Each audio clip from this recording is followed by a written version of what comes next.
Hey, hey, hey. It's my first time. It's my first time streaming on two platforms. Welcome, welcome. I don't know if I'm allowed to have music on, so I'm still not.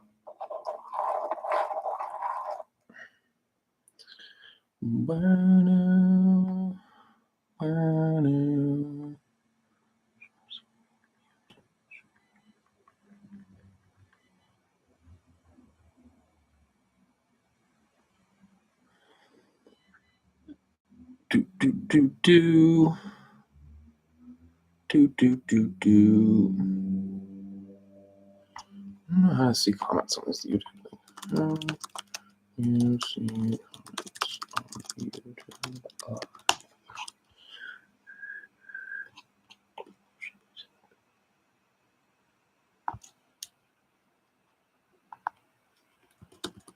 Then YouTube.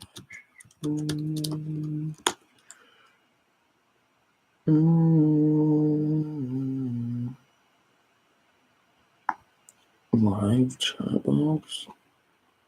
Manage. No.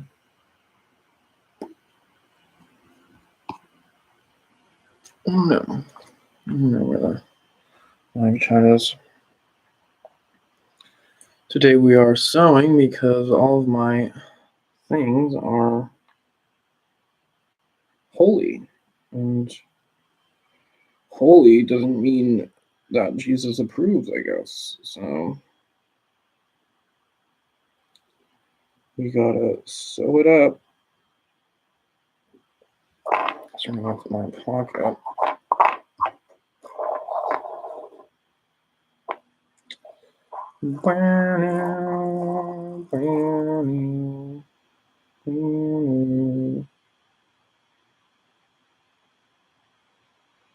Just about to say this string is so easy to thread, but yeah, how'd it go? Not be easy.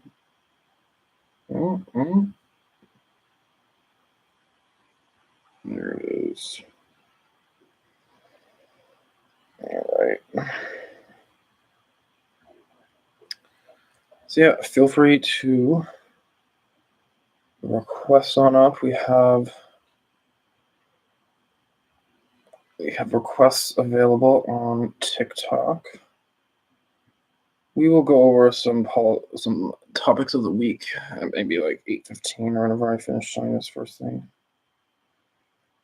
Until then, feel free to ask questions or share what your thoughts are on what's going on in California right now. There's a lot going on. There's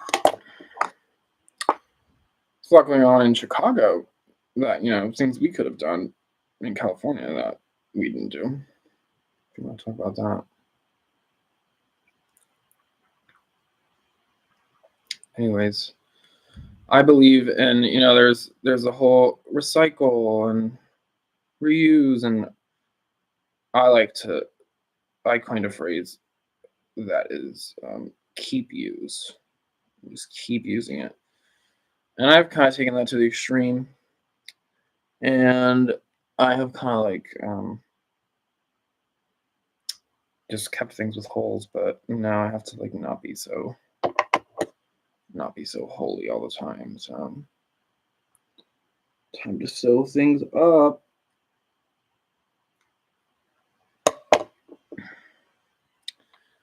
Feel free to share your thoughts about our current political state in the chat. How you think California is doing? Maybe I shouldn't have used black string for this. This is my coat. And I have a hole in my pocket that I've been growing.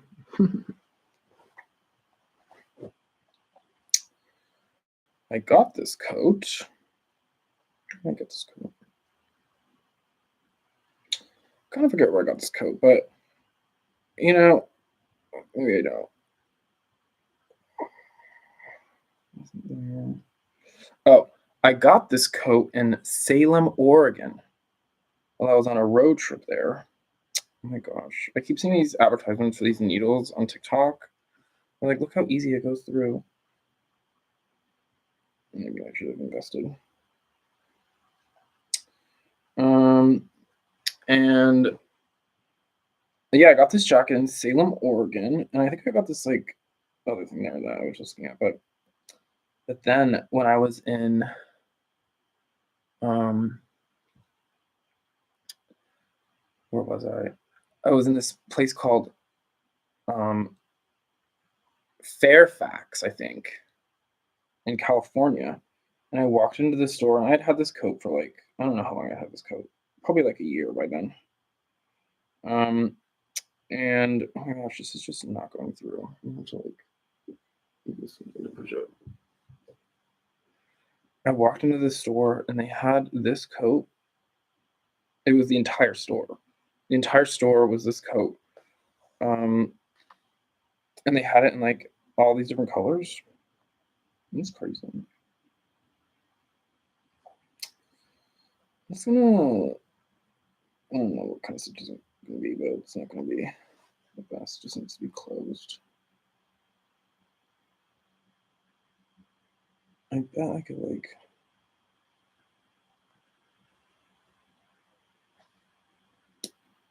Yeah. I haven't sewn in a very long time. But once I get going, I'll probably never stop. And then I'll probably make like a flannel for the winter.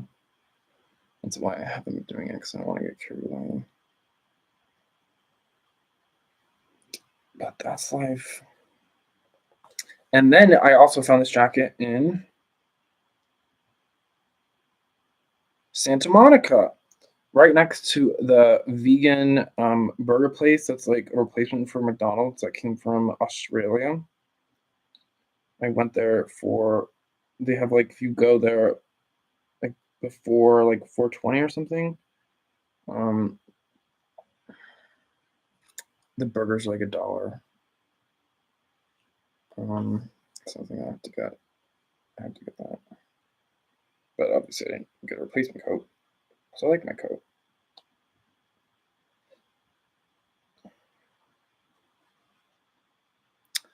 So like I said, feel free to share how you feel about California, and then I'm probably like whenever I finish doing this first sewing thing, I'll talk about some things that are going on this week and share my thoughts on them.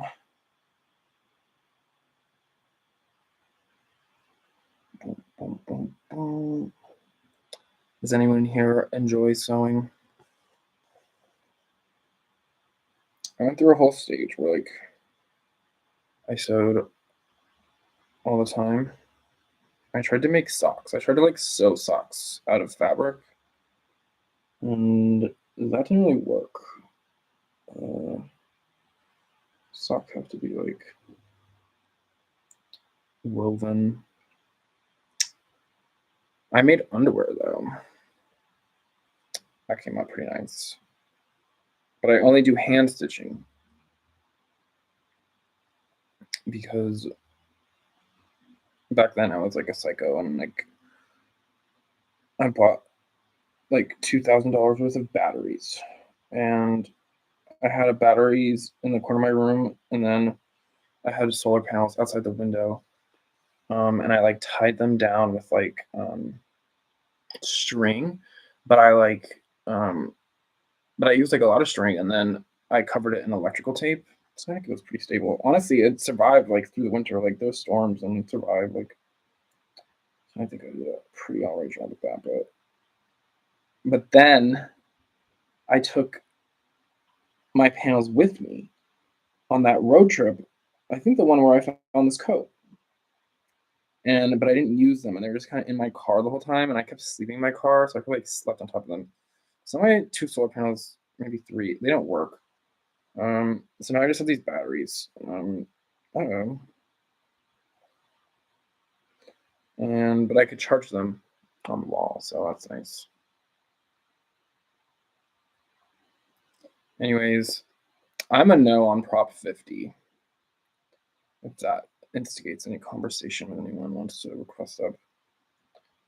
Basically, on Prop 50, they added a sentence in there, and it seems so nonchalant, right? It's the people of California request the the federal government of the United States to pass legislation and to pass a constitutional amendment to require fair, independent redistricting committees. I don't know all the adjectives they use to describe the thing that they like. Um, Now, right off the bat, like I don't like independent redistricting committees because I believe in third parties, and the reason third parties aren't going to work here in California is because we have independent redistricting committees, and what those are here is it's 5 Democrats, 5 Republicans, and 4 independents. Independents, not anyone from any third party at all.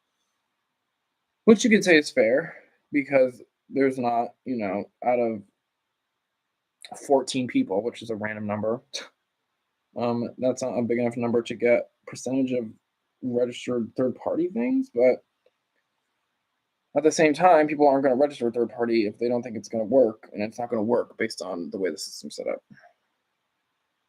So I don't like independent redistricting committees. It's a lot of work to become a third party. You have to get like 600,000 signatures, something like that. That's a lot of signatures, and I just feel like if you have to do all this work to become a party, then you should get a seat on the independent redistricting committee.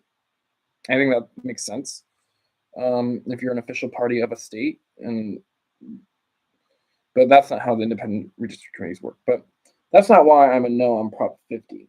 I'm a no on Prop 50 because when they are putting something like that into our Constitution, to add something to our Constitution, you have to do what we're doing now is have an election, have like a vote. And basically, so what they're doing is they're making a request to have a constitutional amendment, which only the state legislature can do. But they've tied it into a constitutional amendment, which means that no state legislature by themselves are capable of recanting that request. So it's a permanent request. The only way to recant that request would be to have a whole other election. And I just don't believe that anyone is going to pay for that election. And the time, as you can see, I mean, it's been months since this idea was created and until it finally was implemented, right?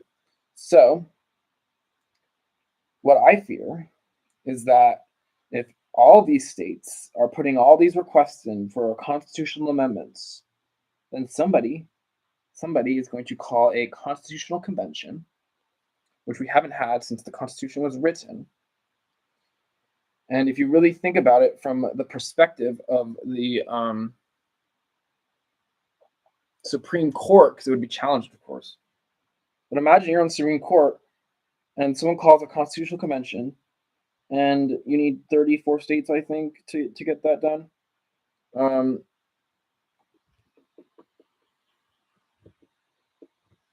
like live streaming also on YouTube, but they can't really see what I'm saying. And so 34 states have all put in requests for constitutional amendments, and someone now calls a constitutional convention, but all the requests are different, right? They're all for different things, which other states have already put in requests for constitutional amendments. Well, how could you, as a Supreme Court person, say that you shouldn't have a constitutional convention when a valid number of states are requesting things change in our Constitution? And it's all different. Like, it sounds like what you need to have is a constitutional convention. So I think it was put in there because Gavin Newsom wants to have his own constitutional convention because he wants to get rid of the Second Amendment. That's what I think. But the consequence of his choice and the state legislature's choice is that while Donald Trump is president, they could trigger a constitutional convention while Donald Trump is president. And what that means is they could erase the whole Constitution if they wanted to. There's no rules to a constitutional convention. And just like he was able to pass his big, beautiful bill, I'm sure they would do a big, beautiful amendment that does all the changes they want and they carrot people into voting for it. And all of a sudden, Donald Trump has just legally acquired a third term. So I think that Prop 50 is a trap. I don't know why they set that trap. I don't know what their intentions were. Here's my progress. Can you see it? You can't really see. Can you see TikTok or YouTube people? You can really fix my lighting for this in the future. I've gone like an inch and a half. So that's why I don't approve of Prop 50, and I'll probably make a video being more explicit about that soon. I should start over here. But yeah, I think it's a trap, and I think it is going to lead to a constitutional convention. I don't know when it's going to happen, and I just pray that it doesn't happen while Donald Trump is president, because I know I don't want him to have a third term. For all of you.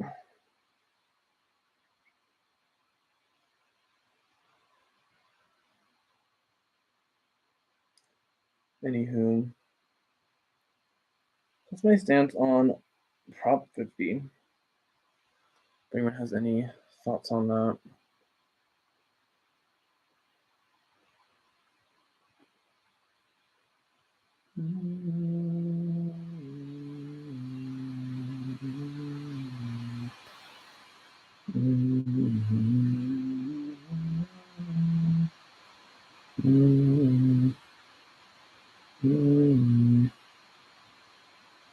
So the exciting news that's happening in the near future is we're starting a new political party. Oh yes, and it's called the Beaver Party. Fun fact about beavers is there used to be like 200 million beavers in North America before we hunted them all for their fur. And beavers can be credited really for a lot of the lakes and just the water passages. Really, they kind of shaped the entire continent of the United States of America, basically, and West North America. And we got rid of them. We got rid of them because we wanted their fur. And beavers, they naturally, with their dams, prevent wildfire. Naturally, they naturally prevent drought, and they also naturally prevent stuck flooding. These are all problems that we have not only in California but in a lot of places. So, what's this? I think beavers are the perfect mascot for a political party that wants to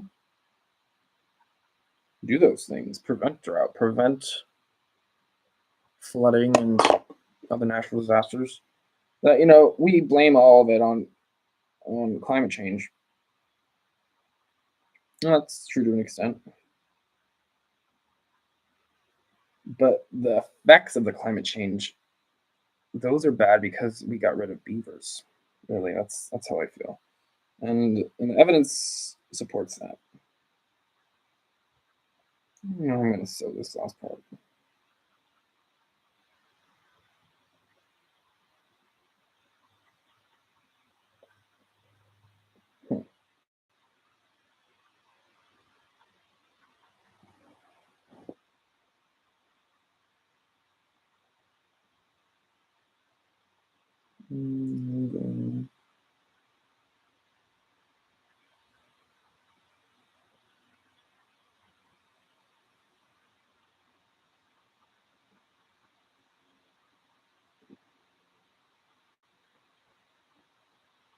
Oof.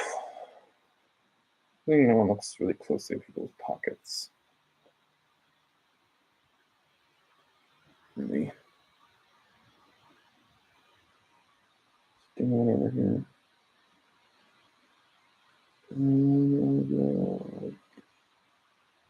Nope.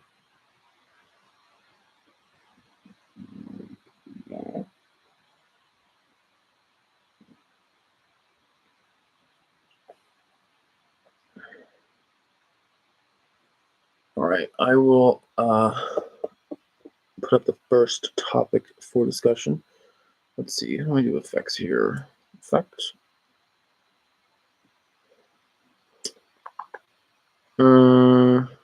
Let's do this. So, California greenlights carbon capture pipelines. So, you heard about this? This is some pretty new stuff. So basically, background is carbon capture is if you don't know, the idea is we have so much carbon in our atmosphere, and no matter what we do, we're going to have too much because we already have too much in the atmosphere. So the idea is carbon capture is just like, well, we're just going to suck it out of the atmosphere with machines, which require power, and we're going to put it back into the earth is what these people want to do. And so the problem is so this is a carbon pipeline, which is CO2. And CO2 is toxic. I'm gonna finish this. When you breathe it in concentrations that are so aggressive. And also, there has been a history of danger. Like in this article here, it was like they were saying 40 people were hospitalized when some carbon capture pipeline like went up. And I don't really know if this is gonna work. And so California had plans for carbon capture, but they canceled them until some type of federal safety mandate could be established. But now Donald Trump's the president, and it doesn't look like that's ever going to happen. So they greenlit carbon capture pipelines, and they are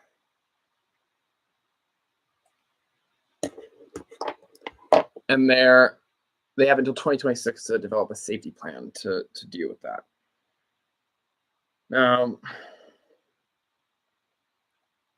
So I just don't think that dumping carbon back into the earth is like a good idea.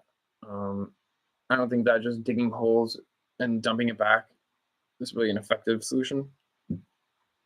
So I think there's a geothermal power plant in I think it's in Iceland, and they have carbon emissions out of that geothermal power plant, and they turn that into rock, and they solidify the carbon into this shiny rock. And I think that's a much smarter strategy, to be turning it into a solid that we could then use. Like we could imagine we had like shiny rocks to like build buildings out of. Wouldn't that be cool? I just think that's more effective than just digging a bunch of holes and like dumping it back into the earth. I don't know. Now you have gasified carbon dioxide in the earth. Like, what are you using to even hold it? What are you making these canisters? And it's like, how much energy is all this taking? I think it just makes more sense to turn it into a building material, and then yeah, it takes energy to make building materials. So that makes sense. That's fine. So yeah, I'm not really a fan of this plan to just dump it into the ground, but that is what's going on right now. So that happened this week. Let's see what else happened this week.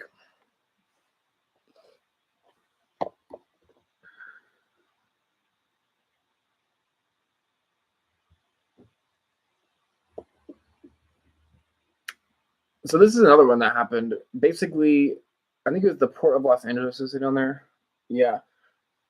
They wanted to like control their own emission standards, basically. And they wanted to have tighter regulations, I guess, at the local level for carbon emissions at the port. And well, they wanted to loosen them. Basically, the unions were fighting against more capacity because it's fixed now. If you want to see, no more hole. Ta-da! You can't even tell that it was some cane. Oh, I guess you can right there.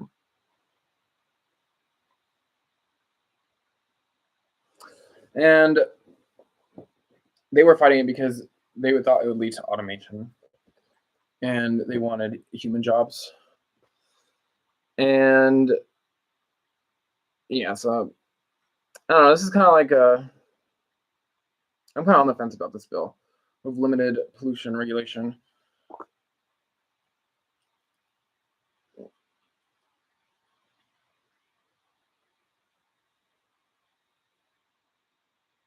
Yeah, I may have vetoed this as well. Feel free to share your thoughts in the chat about ports and stuff. I think we need to really restructure our system into a way that we're transporting humans and not goods. Like I think it's really bad that we import our food and our medicine. We don't import a lot of our food, but we do import a significant amount of food, like seafood.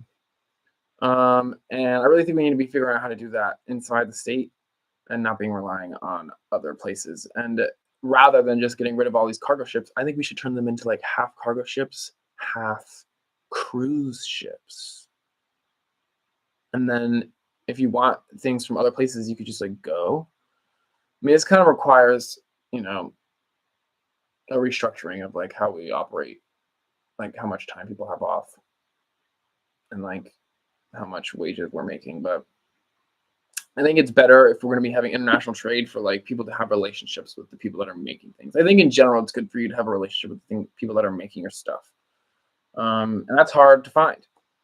That's hard to find anywhere. Where can you go that you know the people that are making the things, especially for like things like clothes? I mean, so I think we really need to be thinking about this whole cargo thing in more of like a futuristic method. Honestly, how are we going to be moving things in the future, and what are we moving? What is our priority? Do we just want to move a bunch of crap and make some rich people more rich, or do we want to move ourselves and make ourselves more rich in connection? That's what I think would be more beneficial for us. Let's see. And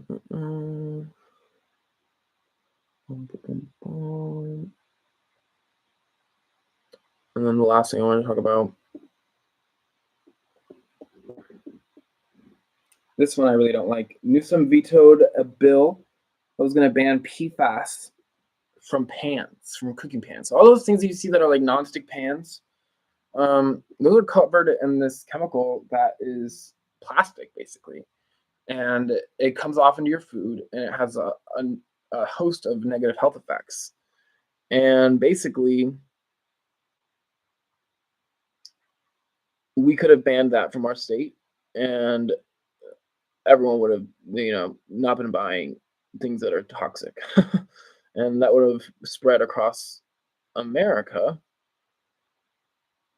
But we didn't. So Gavin decided that the cost impact for low-income people would have been too great, which is kind of ridiculous because you can get cast iron stuff for like super cheap, from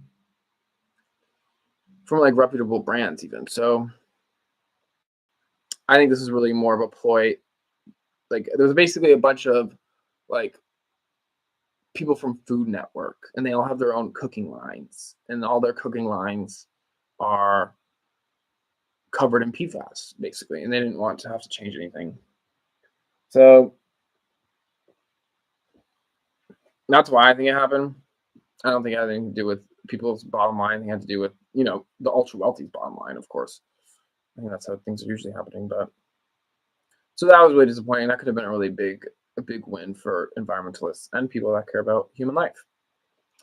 And it's called Teflon. If you look into Teflon and the effects on that, if you're curious about more, I'm not gonna explain to you all the science behind it because it's scary. So be prepared for that. But it's Halloween season, so it's a good time to be spooked out. Alrighty, so on to the next thing to sew. I have this hole coming in on the sleeve. This I got from Buffalo Exchange, and it's really long, so I like it.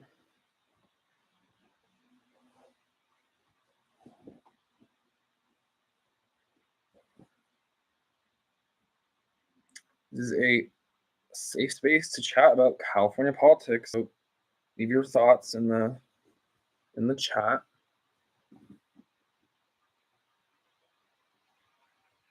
I don't know how YouTube Live works. I'm like live on YouTube right now, but like I don't know if it like if people will just like come or if it's just like people just have to know to go. I don't know. I'm on a new account on YouTube. So I'm okay if you know how that works. All right, I think I have enough string here. You have enough to fix this hole. So right now we're just fixing this because I don't want it to get big.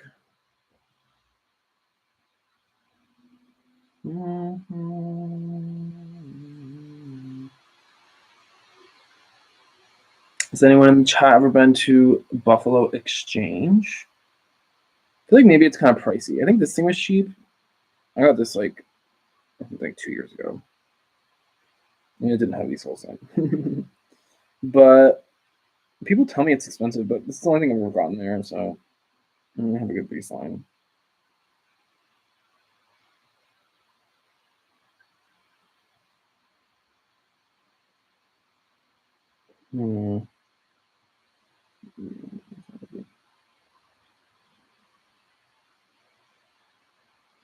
I don't need to be in it. YouTube. Ow, Snapple. Oh, Snapplejack. I've been poked. In the country. Come on, no. Does anyone else ever get those ads on TikTok that are like, get these needles? And it's like, oh, now I'm regretting not listening to it. Like, look how easy it goes through. But they're also like, they're poking through like the middle of layers of things. And yeah, the middle of most fabrics you can poke through easily. So it's probably a scam. It's the edges where things folded. Folds really add tension to the strands.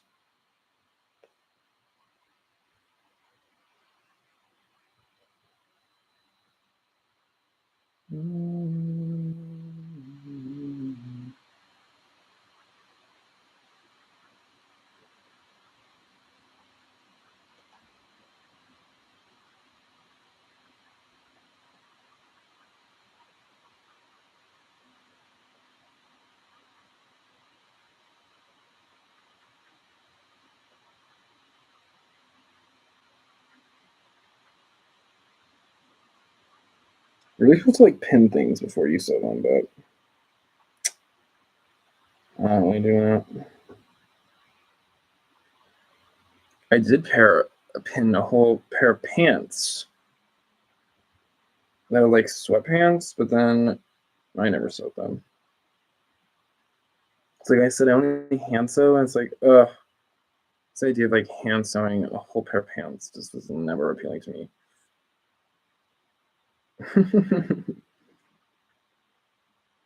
And that's when I stopped pinning.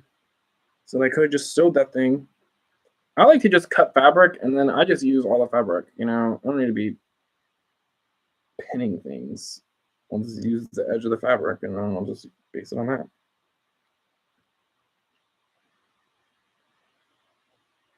Does anyone here sew ever?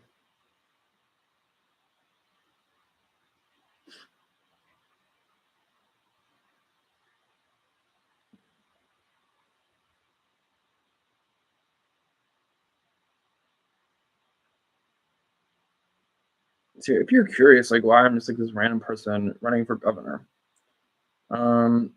it's basically to end slavery. Like, there's an experiment going on, and in San Quentin, where we used to have the death penalty, and basically it's a new way to do prison. That's like rehabilitation and job training. And if it works, then we can prove to all of America how much cheaper it is to rehabilitate people rather than um, keep using them as forced labor. Because the reality of what happens right now is we have people whose everything there is paid for, and then companies are just using them as farmers or using them to sew clothes like this. So we're paying for all of their stuff while companies are getting their labor for basically free. I don't even know if they are the ones that pay the pennies per hour or whatever. And that costs taxpayer money to fund all that. And then, since we haven't given them any new skills or trained them or given them mental health help, and then we just basically dump them out onto the street with $20. We give them $20 when you get out of prison. I meet people on the streets. Like, they just drop me here in Los Angeles with $20. So people are always like, why the hell so bad in Los Angeles? Because they're just dumping people from prison into Los Angeles. They just dump them out on a bus with $20. And they don't always have, that guy I talked to that one time, he didn't even have a phone. So, that kind of explains a little bit of why there's a homeless issue in Los Angeles, right? And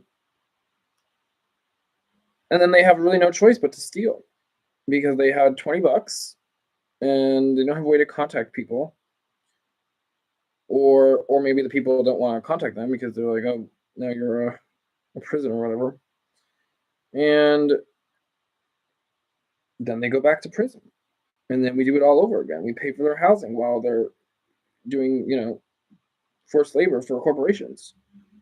In the South, sometimes they're rented out. Prisoners are rented out to the fast food industry to cook fast food for people. Isn't that sick? Like, I don't want my fast food made by a prisoner. Like, oh my gosh, what are they gonna? They clearly are not, probably very happy with society. I don't know.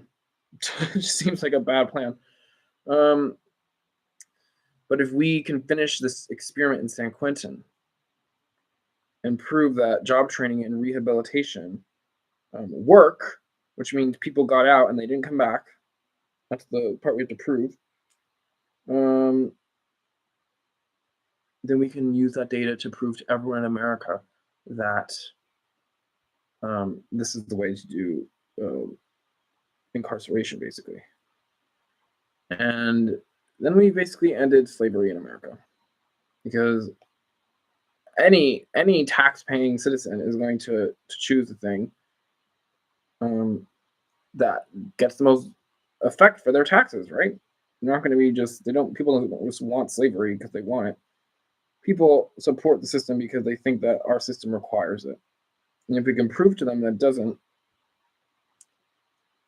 then they will probably do the thing that gets them the most effect for their money. No, there is not. Oh, Snapple. This is my limit here. There's not one candidate who's running who will address this topic. And so I fear, since almost all of them have had years of, internal party elections that are not, no one's looking at the money, where it comes from, who donates. They have obligations to people, like prison unions, right? Prison unions, often the same as police unions. And anyone that gets into office is just gonna say, oh, sorry, we're not gonna do that anymore. And that's what they can do as the governor, because it's the governor's commission or committee that's doing this. And then we continue to have slavery for the rest of time until somebody else starts it up again, this experiment, and who knows when that will be, and if it can be completed, and it can't be completed in one person's term. So even if I ran later, I wouldn't probably have enough time while in office to do the whole thing, and then you would just find someone to replace you, basically. So, and that's not reliable. So that's why I'm running right now. And you can check out my website for all the policies. Before this, I was trying to raise money for hydroponic towers to grow like protein crops inside of cities, because I don't think cities are they're not very secure. And yeah, basically my entire adult life has been focused on preventing bad things from happening to humanity. And so this isn't very much different. It's just kind of the job of it rather than doing a company that's like it.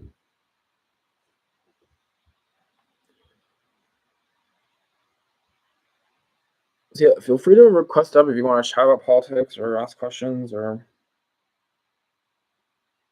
I fixed it a little bit, but I still have, like, this thing. This used to be like, this was just like one piece of fabric like sewn over.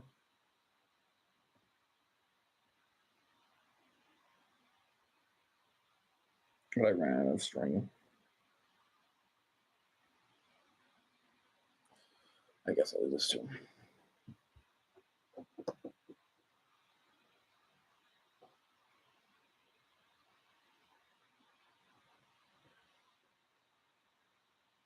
Congress just shared. I made my LinkedIn profile and I said I'm an employee of the state of California. And I'm like, gubernatorial candidate. So now it's like my job. And they send me notifications about like state of California.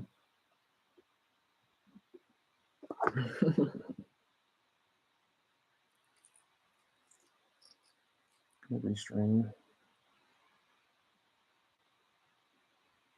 This is quilting thread. I don't really care what it is. I just kind of sew with whatever.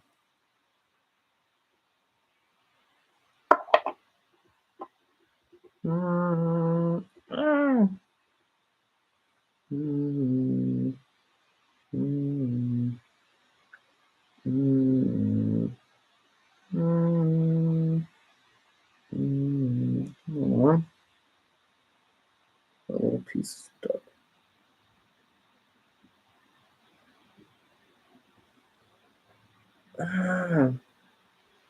Uh-oh.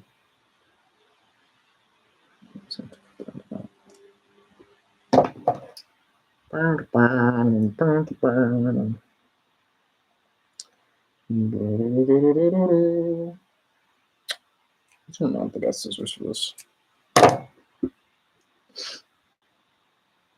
Maybe I should like put a movie in the background while I'm doing this. What do you think? Keep people's attention. I thought the sewing would be helpful, but maybe I'm not getting the best angles for it.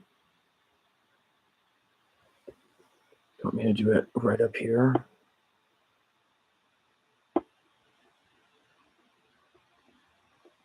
Where does like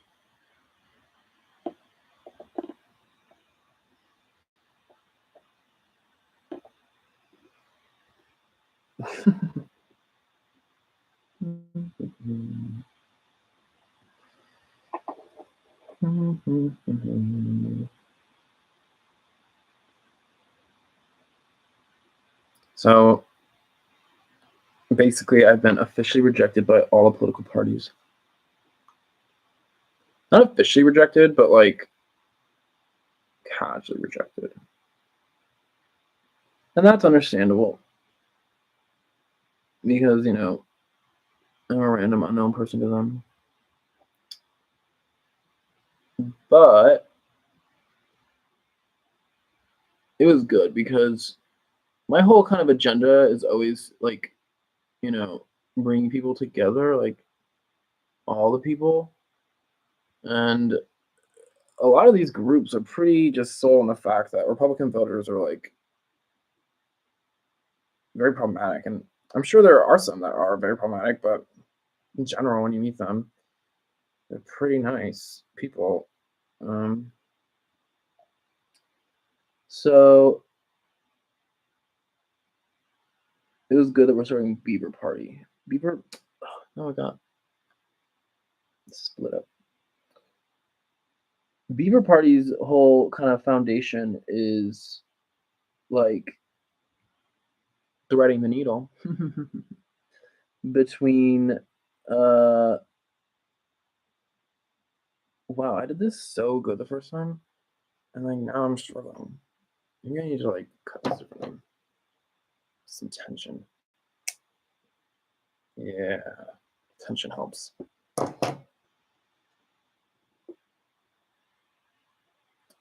Threading the needle on like gun control between like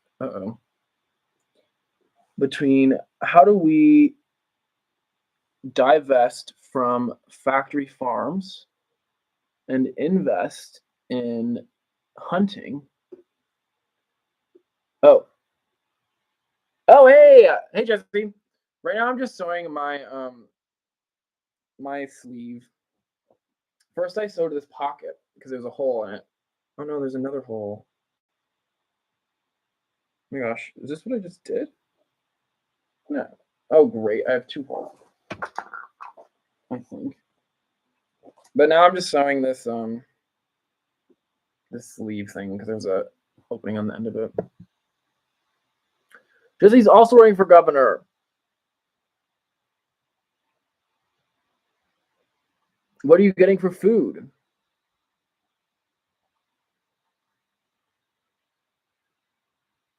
We're putting together a gubernatorial forum in Los Angeles. So stay tuned, folks.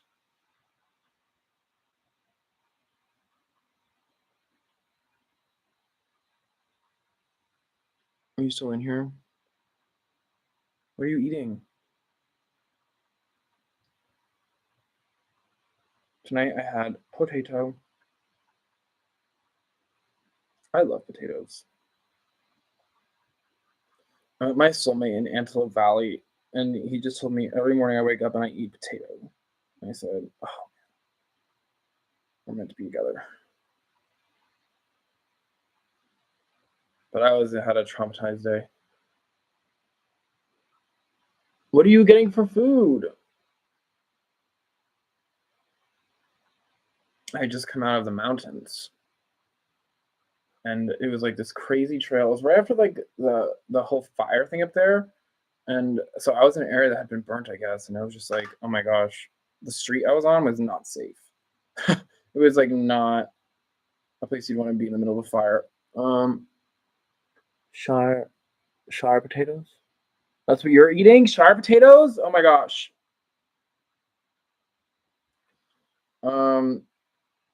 And it was just like wow, because like there was these holes in the road, and Google said it was a real road.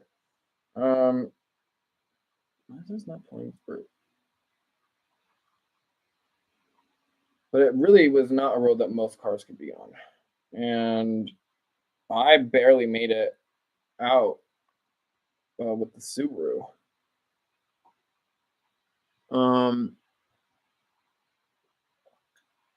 But like, I guess this is enough. I don't know. It's not wanting to give me more. But there was like all these other cars that were around, and like they were not lifted enough to, because there'd just be like this random rock. It'd be like a dirt road, and there'd just be like a random giant rock right in the middle. It just felt very suspicious to me. Like, why is there only rocks like right in the middle of the road, like that are really big? And I was just like, you know, empathizing with the people, like imagining like, oh my gosh, you're running from a fire, and then you have to get out of the car and like move this giant rock. Oh my gosh, like because there's fire damage on both sides. So definitely there was a fire there. And so then I was like, oh my gosh, this is where the conspiracy gets in. I was like, there must be Chewbacca's here, and they must be like doing this to catch humans. And that's the mindset I was in when I met the person at the bar who eats potato.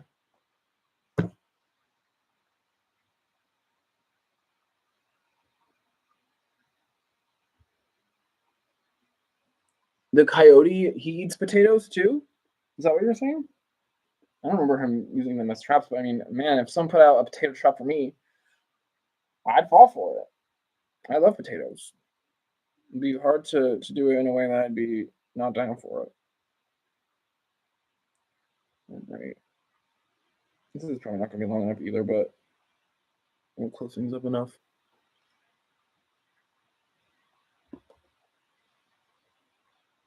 Yes, I'm also like live streaming on this YouTube, but I don't think I've had any viewers. Okay,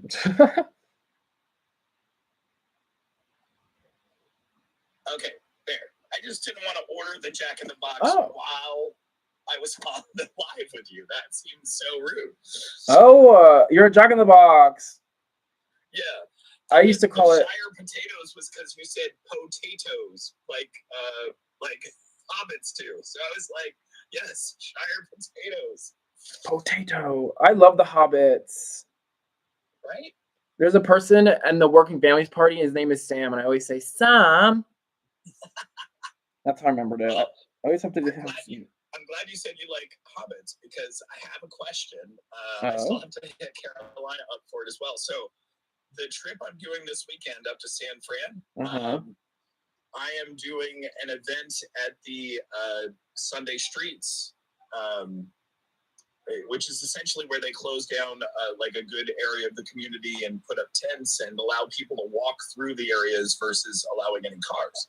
Nice. And my son and I are running a table for the event where we're teaching people how to play Dungeons and Dragons. Oh, that's cool.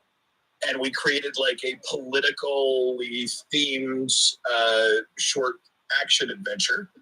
And I'm going to have you and Carolina in it as characters as well. So I thought if you would like, you could name your character whatever you think appropriate. Now, I changed a lot of the names of the Republican and Democratic candidates to whatever I thought would sound close to them, but not be naming them specifically. But I figure with you guys, I'll let you name yourselves. So I have a dwarf paladin that is set for you, George. I thought that would be fun, and just whatever you can think of as a name. You got like a day or so. Interesting. For a dwarf paladin. Huh. No rush. You can ponder for a while, but I am going to ponder. Something clever, just let me know. I have a lot of things that come to mind because of like names that people think are my name. Like people call me Greg or Steve.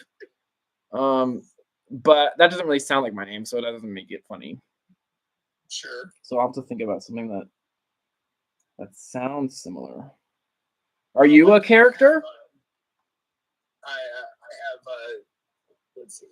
If I can give you some of the other examples I have, if I pull out my little cheat sheet here. Oh yeah, let me know what those are. All right. Let's see. We have Leonis of Poultry. Leon, is that for Eleni? No. Leonis like Leo. Leo Zaki. Yes. Oh, all right. That's a good one. Right. I have got let's see. We did Stephen of the Dark Hilt for Stephen Hilton. I have Sheriff Chadwick for Mr. Bianco.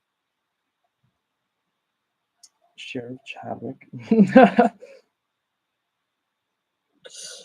And then we're Newsom's going to be in it because he's leaving as the role. So we have him as Gavinius as opposed to Gavin. Gavinius, yeah. So we're trying to be clever. We're trying to be cute. I'm going to spend a whole day running people on D&D campaigns. So are you going to be like playing the game there, or what's the deal? Oh, so we're going to be teaching. So I'm bringing my youngest with me, and he's he's basically going to help me, and we're gonna sit people down, allow them to pick characters randomly that are all going to be technically candidates running for governor. And then we have a preset scenario and a map set up, and we're going to run them through. We have 2 versions of it, just so that if people are watching one game play through, it won't be exactly the same as the next group that sits down and plays through. No vibes. We're hoping for like a 20-minute rotation on the table to kind of get everybody through. We're going to give a pack of dice as their prize for participating. Is it the special dice? Yeah, it's just D&D dice. I've got a whole bunch of multicolored sets, so that whoever wins will get to pick first, and then it'll go in order. We have like a little point system for like, them being good citizens in the adventure. It's a cute little setup.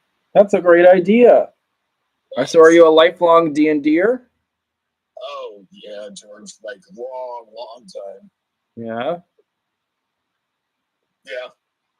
I mean, I still play D&D with my closest friends every week. So, yeah, that's usually my Sunday nights. It's always a Sunday. I was going to say that. Like, people always play it on Sundays. Sunday nights is our thing. That's usually my holdup is, it's tough for me to do Sunday nights, and I'm going to miss this week's. But they're still playing. Somebody else will run my character. Wait, so does it never end, the adventure? It does. We are like about a month away from ending the campaign we've been on for 3 years. Oh, wow. So, and then we the next person who's running the next adventure is taking over after that. So, yeah. Essentially, we take turns running the story so that nobody's doing it for too long. So how do you know when the story's over? Like, is someone writing a story? And I don't know much about this. Oh, well, that's a great question. So essentially, whoever's running the game has like an end arc for their story, and then it's just a matter of how long it takes us to get through that. The one we're on is technically like a part 2 because the first party wiped in the adventure about 1.5 years in. And we took a break from it for a while, and the guy rewrote the end of the story and picked up like 15 years later, so we're still looking through it again. No, thank you. Well, that's fun. I see why it's popular around here. It's kind of like you're a movie writer. Right. It's vibes. So, yeah. Oh, thank you. All right. Yes. Thank you.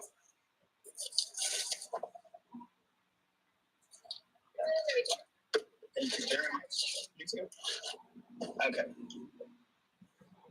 Now we're just driving home. Yeah, no, I was with Jeremy, and we were knocking out the last bit of like the opening intro and writing the like storyline setup.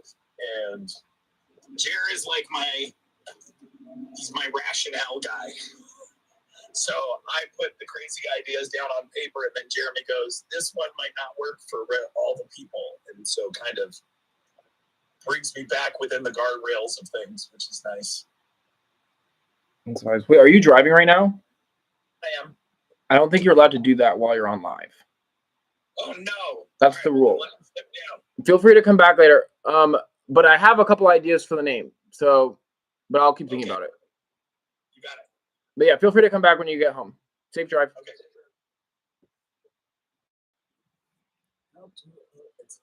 I will do it. Kick me out. That's faster. Yeah, there.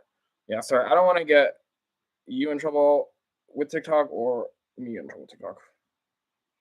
But that's one of the things I learned when I watch all the debates. It's like, are you driving? Well, first they ask people the age, but I already know how old you are. Well, I just know that you're over 18, I guess.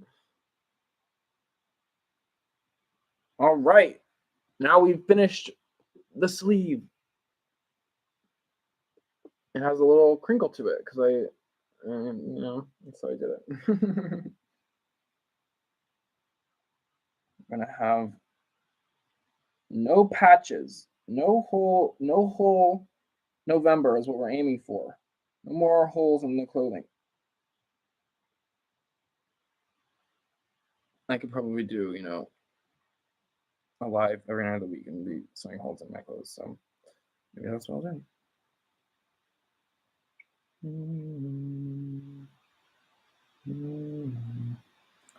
Yeah, that was Jesse. We're both running for governor, and we're both in the LA region. He's like north of LA, and I'm like east of LA. Oh, 53. Don't text and drive.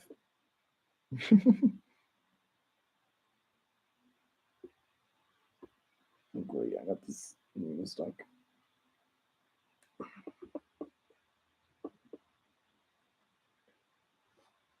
So, if you missed it earlier, some of the news things we were talking about was the carbon pipeline that was just, greenlit by Gavin Newsom and I guess some state legislation, where they're going to be capturing carbon and sending it in a pipeline of CO2 to underground storage.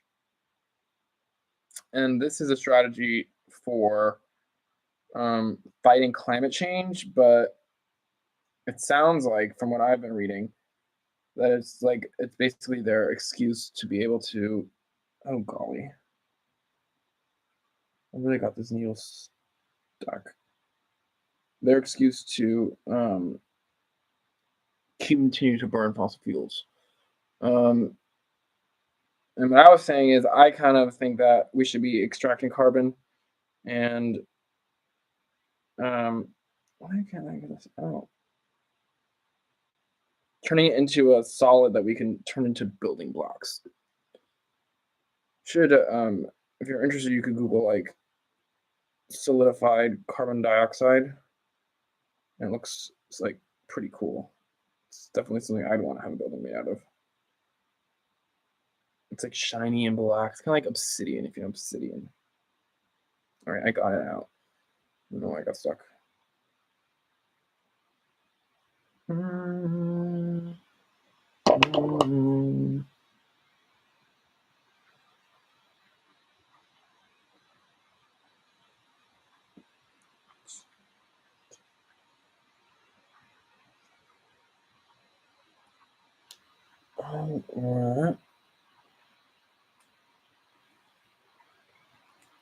All right. We're getting less holy by the day. Some people, they want to be holy, but me, I don't want those airflow terminals.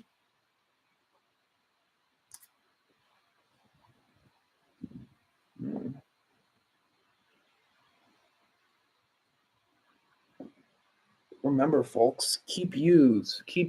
Don't do fast fashion. Panda. I'm inviting Chata Panda. I don't know why this is saying to do it, but I was just watching a video about pandas, and I love pandas because they're like vegan, but they don't have to be. They can eat meat if they want, but they just choose to be like, we're gonna eat bamboo. And I think that's nice. Makes me want to eat more bamboo. All right. Let's see. We just hit the hour mark. Now, I don't even know if these pants are worth saving because they were put together with a string, and the string like ripped out in the dryer because I closed the door. I closed the door on the string, and then I was surprised when it like ripped. I was like, all right, I probably shouldn't have been surprised.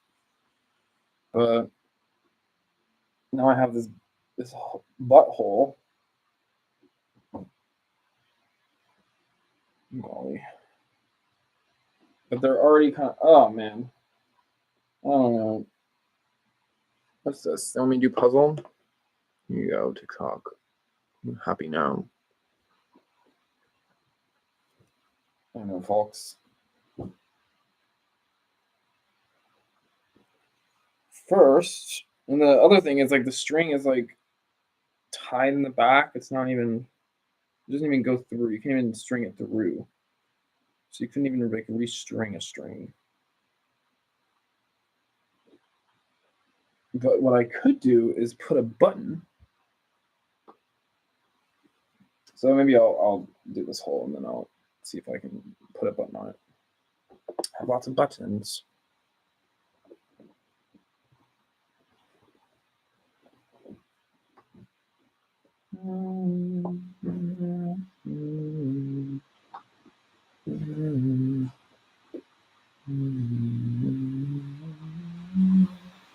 Oh my gosh. So I went to Sprouts today. And I love Sprouts because they have made a pledge to not use, prison labor. And they made a pledge to never do that. So I try to go to Sprouts when I can. And I should cut these things off. Today, I stopped going to Whole Foods because I found out they use excessive prison labor. And I mean, I was like, I can't always go to Whole Foods, but when I could, I would, but not anymore. But they had this thing there that I liked, and it was beans, chickpeas in a glass jar. And I don't like metal cans. And so I was really excited about beans in a glass jar because I like to use the juices of the chickpeas to make like vegan egg stuff. Oh my gosh, this is strong string. How did it rip? So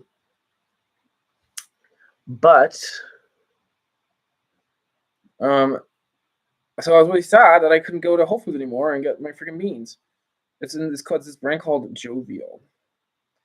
And today I was at Sprouts and they had Jovial beans, y'all. They have it. They have glass jar beans at Sprouts.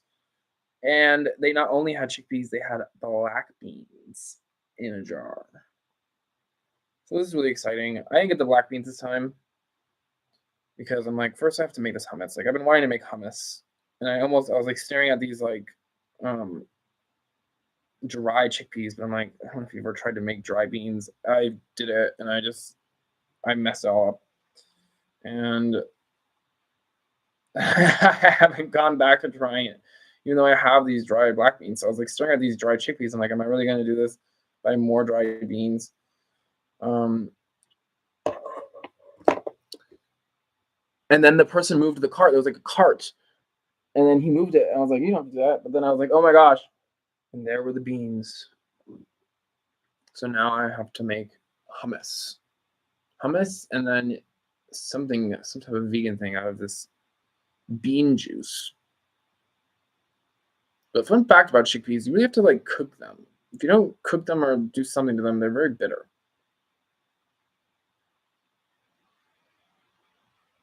I think that's what it was. I was trying to make these like cookies out of chickpeas. I was like, I'm gonna sell them at Erewhon.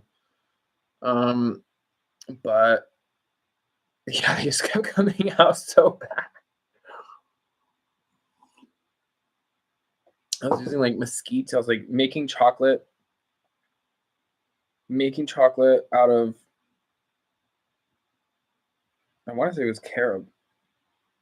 And I was using mesquite. It was like mesquite carob chocolate. Where could it's just, it never became very good. I mean, so many attempts. And then I just kept saving them. I was like, I'll have to have all these people try them, and then people still want to try these cookies. It was fair. They were kind of wild.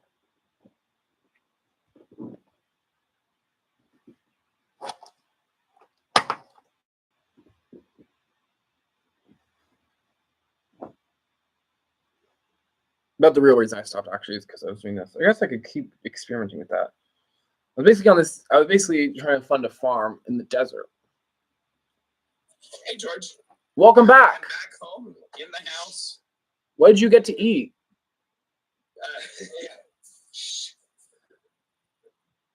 I just wanted to make sure I said hi and good night before I closed out for the day. All right. Well, thanks for stopping in.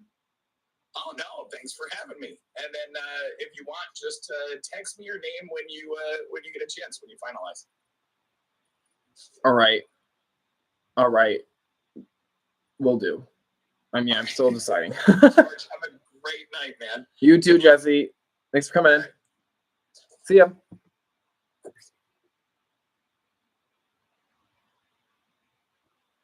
So now I know I don't have to accept people's requests. I think I already knew that, but I forgot.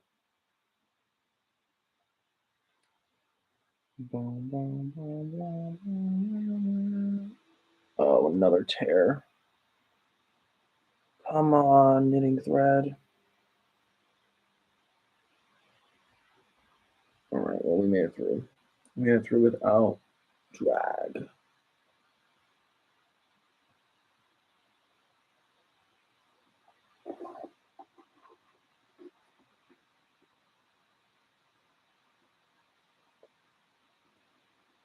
We're finally back to the keep used trend. It's how we break free from consumerism.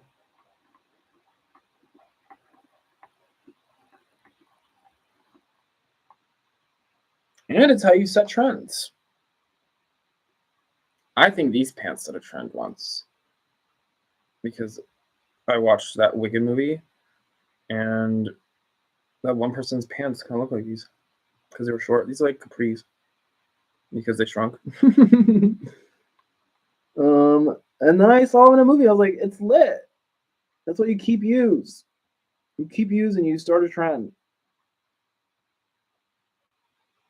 But if you just keep throwing things away, how are you going to start a trend? You're going to show one person.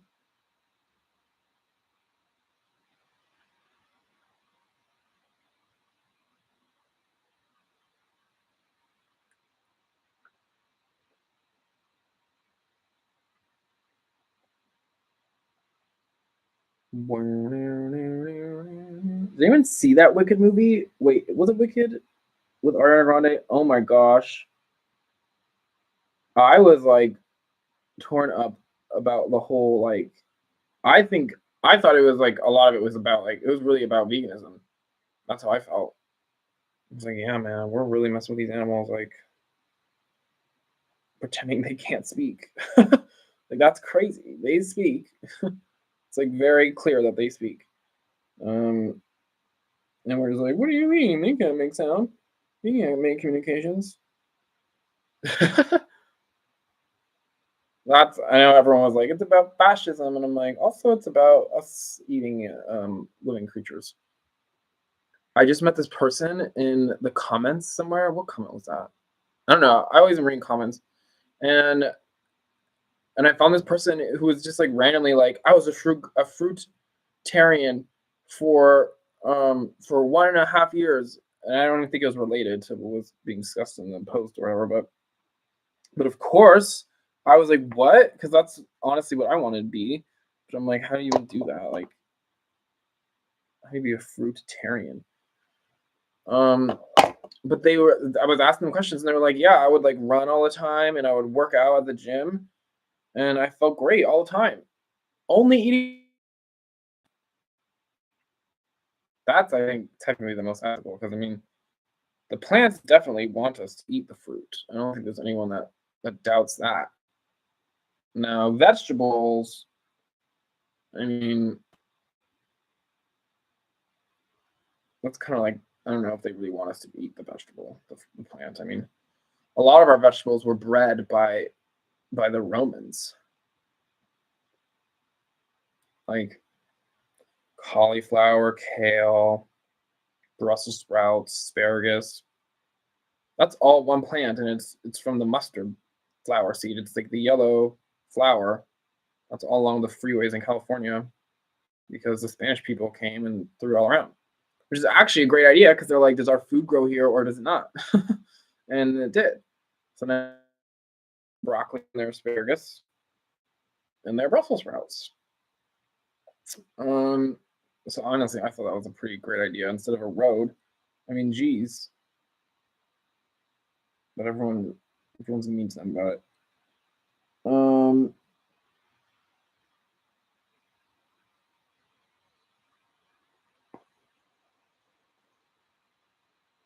Can I start talking about that?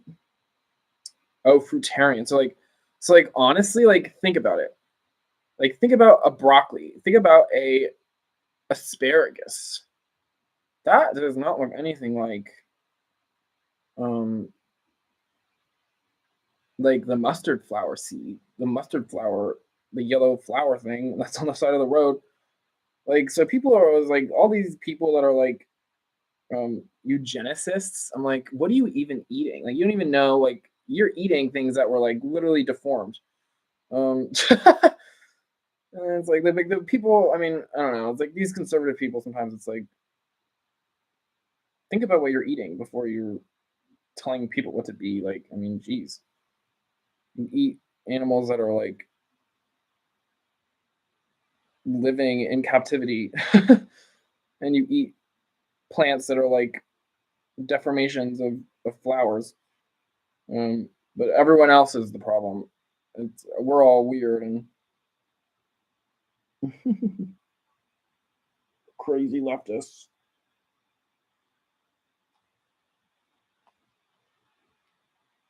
All right, folks, we got a big hole here to cover. I've worn these like this. Let's do it, Oreo. Like, now I got underwear. I went through a phase. If you know me, you know I hate plastic. I do not like plastic. And so I went through a phase where it's like there was no underwear that was not plastic that I could find anywhere. And so I went through this whole like multiple year phase where I just didn't wear underwear. And like these were the pants I was be wearing. These green pants or like other pants that are like this. And so now these have holes in them. I'm just like, I have underwear on. It's fine.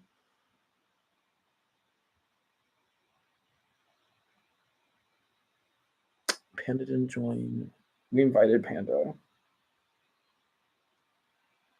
One day we're gonna have Panda Love. Pandas give me hope because I'm always like, we can convince these carnivores, these carnivorous, animals to be vegan too. I know we can. And the pandas are just proof of that. They're like, we don't even need you to convince us. We just did it. I feel like we have to, share our vegan meats with like the grizzly bears and stuff. But pandas, they're like, no, man, we're just that way already. We came that way.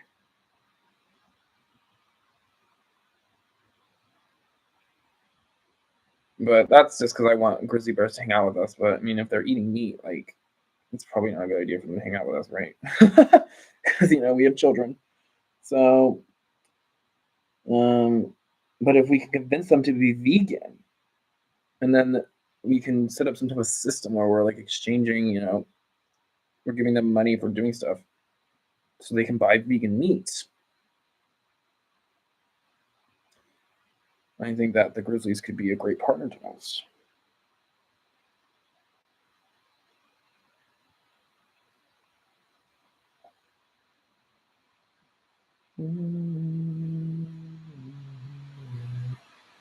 Especially in space. I mean, we all like Chewbacca, right? Who doesn't want to have a friend that can do crazy stuff,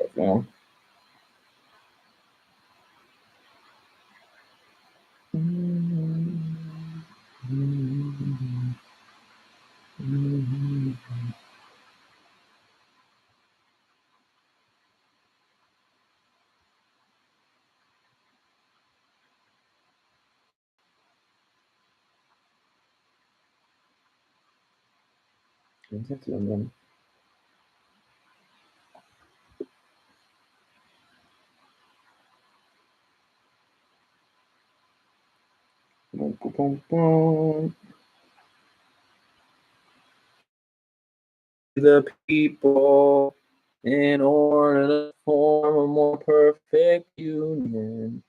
Establish my meds. I don't have meds. I'm sorry.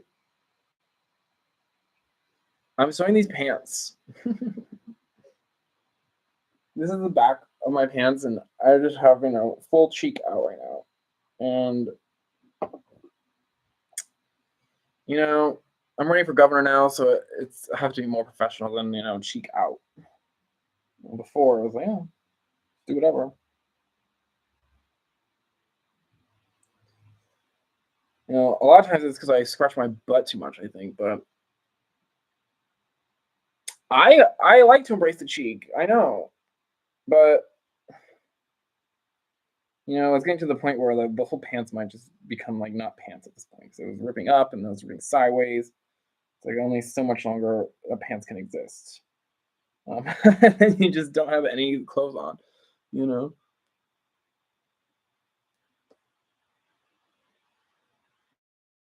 And are you in Washington? Are you in Seattle?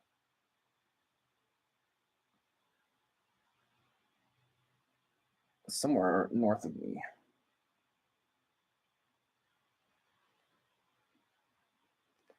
Does it stay cold? Well, I see your videos, and I'm semi-familiar with the area. You don't seem like a Portland person. Not that anything's wrong with Portland. I love Portland.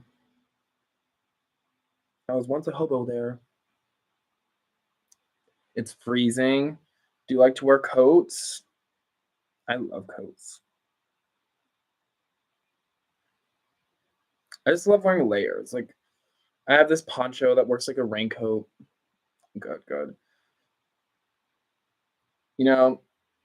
I recommend you find yourself a nice wool poncho. I'm telling you because thank you. They're waterproof. Like I was in Portland, Oregon in the pouring rain wearing this poncho, and I've never been more dry in my life. And then you just walk under the thing. Thank you so much. Roses. And you just shake it out, and it's like dry in like a couple minutes, and you were never wet underneath it. I freaking love ponchos. So I recommend. With our progress, we're not gonna make it. We're 1/4 of the way, and I didn't get them string. Oops.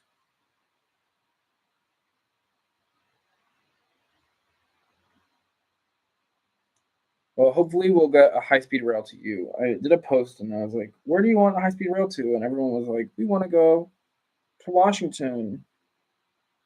So hopefully that happens. But you got to get your governor to get on it and get you some high-speed rail.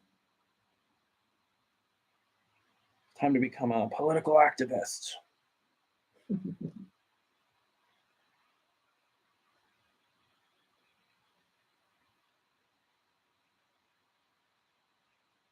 We the people.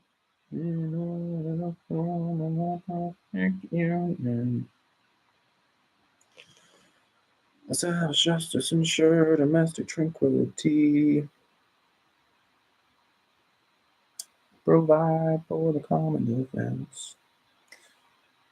Promote the general welfare and establish blessings of a liberty to ourselves. Does anyone else just sing the preamble of the Constitution ever? Do the memorizing like middle school? I learned it from the YouTube. The YouTube. My question for the middle schoolers is, do they have Bill Nye? Like, do they get to watch Bill Nye sometimes, or do they have a new thing? Because I was just watching. What was I watching? I don't know, but I saw an advertisement for Disney, and it looks like they made a new Halloween movie to like replace Halloween Town. I'm like, wow, that's savage.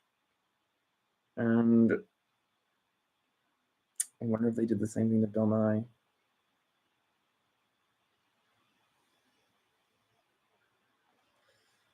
You can't be sure.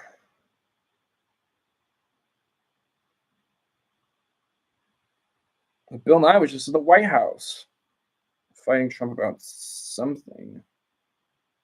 He was trying to cut funding for science projects or something. Oh, he was trying to fight for NASA funding. Y'all. We're gonna have to just fund NASA as California. Like, most of it's here. All the cool stuff. So I think we're just gonna have to be making it,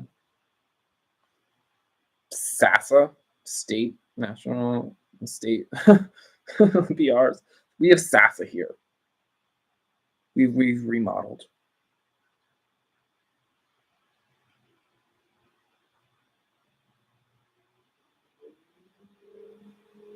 I'm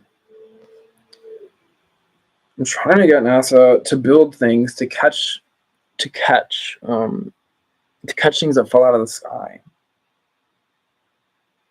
Because I think it's scary that people are going to be like flying up into the sky. And like you don't want them to crash, but also you don't want them to crash into like a giant skyscraper or something. Like, oh my god. We really need something that can like shoot out like nets.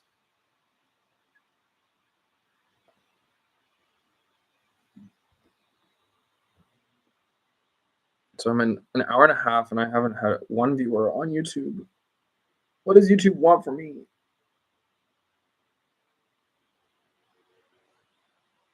I don't really understand how YouTube Live works. No.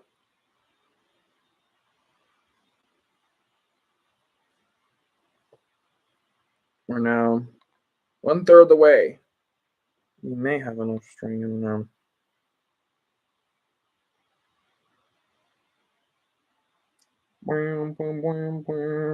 Probably should be like tying this off randomly, like, probably right now. I should have done it before. Oops.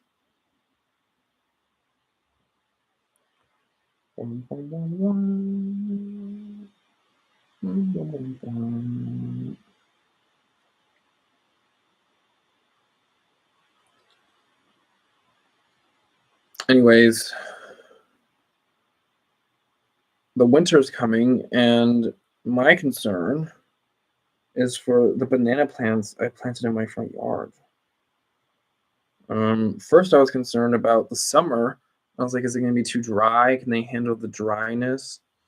And so I was like watering them. Now it's gonna be winter, and one time it snowed at my house. Like I don't really live. It's like I don't really. Usually the snow is just like up in the mountains, but like one time it came all the way down into this valley. If you're from the Inland Empire, like it snowed like the entire valley. Like 2 years ago, maybe. It's the first day of my eco business. And if that happens, I don't know if banana's gonna survive because they didn't get that big. I probably should have watered them more, like put banana compost down and make them grow big or something. But I didn't, and I don't think they're gonna grow very much in the winter. So this is a risk. We got 3, so one of them's next to this wall, and that wall might have heat, but the wall is kind of in the shade, so it's like, is it really gonna have heat? I don't know. And then the other ones are kind of just like pretty open air. I mean, so it's gonna be interesting to see what happens. But I think that my neighbor's tree is gonna lose leaves soon, and then the one was gonna start to get like it had leaves and then it lost its leaves, and so then it was like super sunny for that one. And honestly, well, no, it grew its leaves. It didn't have leaves and then it grew its leaves for the summer, and that was good because if it had all the sun there, I think it would have been fried. Now it's gonna lose its leaves, and so hopefully that sunlight is good for it to not, be too cold. I don't know. We'll see. It's kind of an experiment to see if bananas grow here. But I was canvassing doors in, where was I? Where was that? Chino. In Chino, if you know Chino. If you don't know Chino and you're familiar with California at all, Chino is like inland from Anaheim. So if you just like think of Disneyland and you just go to the east, basically, and over a mountain, there's Chino. And I saw somebody there, which is the same valley as me, but just like to the south. So it's like lower, I guess, which means it's closer to the ocean. So we'll see. They had banana plant, and it was like twice the size of mine. But I was asking the lady about it, and she was like, "It's my parents." I'm like, "Oh." So she didn't really know anything about it. But so that tells me, banana, they have a really good chance to make it. It's gonna be really exciting. I got these banana plants in celebration because Gavin Newsom signed a treaty with Brazil. And it was about like technological advancement. I don't even know how smart it is to like be saying this because battery's just gone so thin. I might have to just start. I might have to put a patch under there or something. We'll see. One thing at a time. And I was like, great, Brazil technological treaty. So I celebrated by getting a Brazilian dwarf banana. And I got these little pieces of plant for like $20 a piece, which is a great deal because normally it's like $100 for a freaking plant. But I got a rhizome. So bananas do is a rhizome. It's a grass, so they just shoots up another one next to it. And I was like, great, now we can biotechnology and we don't have to use your agricultural, labor. And so I celebrated by getting a Brazilian banana plant. It's a great memory. Great times. Gavin's done some good stuff. Some good things. He's like always making treaties with like other countries. There's a whole political party. I forget the exact name. I think it's like California National Party.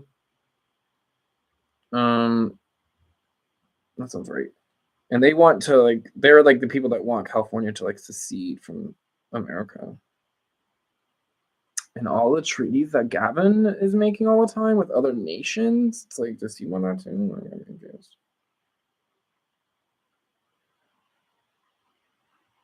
IDK. All right, I think I've reached the limit of this string. I should have gone more.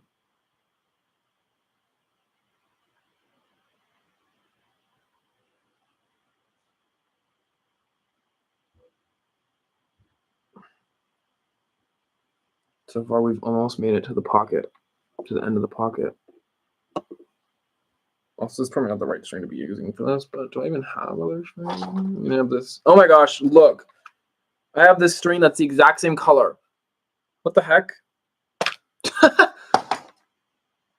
But I've already sewn this with black because there used to be elastic in the back here, and I ripped it out.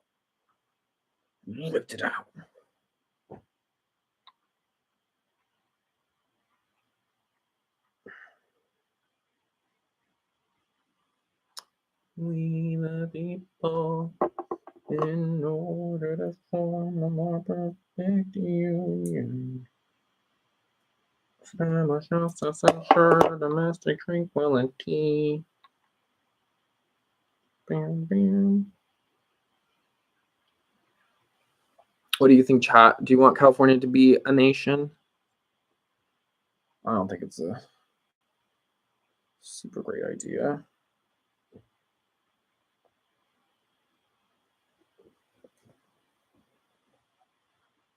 This is it from the other side. Can only tell. You can kind of tell right there.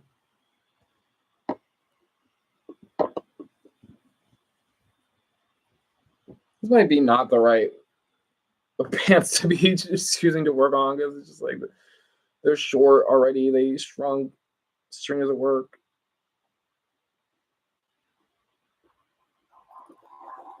That's fine.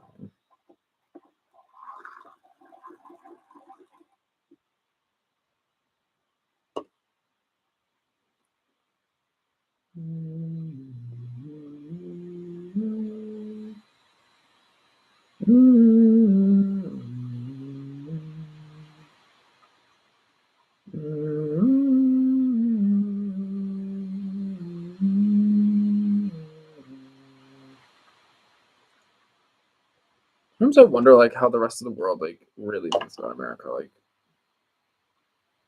have they just always thought of us as, like, basically the N people, like the AZIs? Is that how they just always thought of us? Because I mean, we've kind of been, like, you know, militarily present in most of their nations for a very long time. It's like, I never really thought about it. Because you go to the places and they're not, like, saying bad things to you necessarily. I mean, like, oh, you're a American. But now we're, being so blatant as a nation.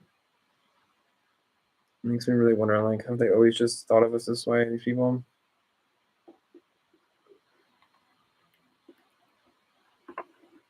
Okay.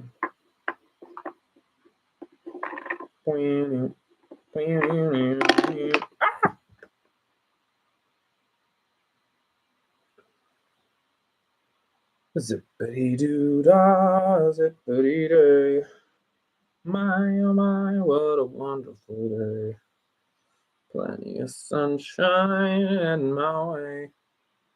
Zippity doo dah, zippity day.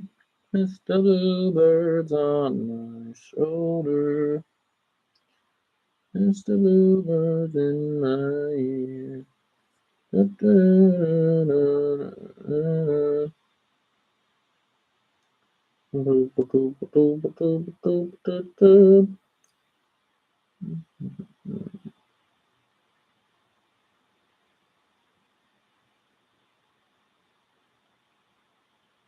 The first, needling I did this evening, I just did it so effortlessly. I was like, wow, I'm a pro.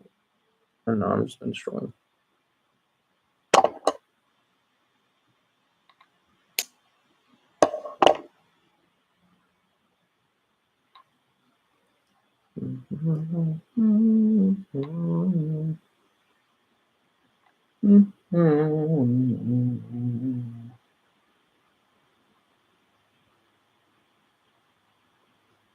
Just keep thinking of that lady, and she's like, look how big our needle hole is. Look how good it goes through fabric.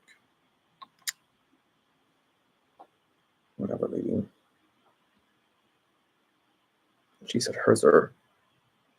She said, your needles are iron. These are stainless steel.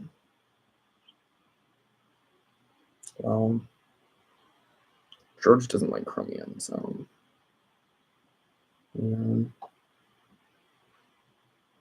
Okay.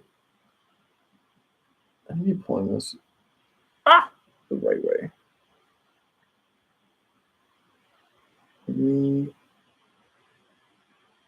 And this one, yes.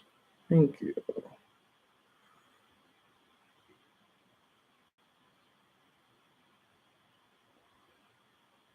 Great.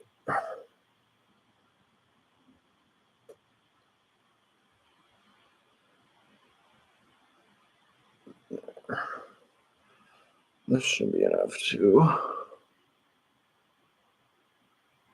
finish off this segment at least.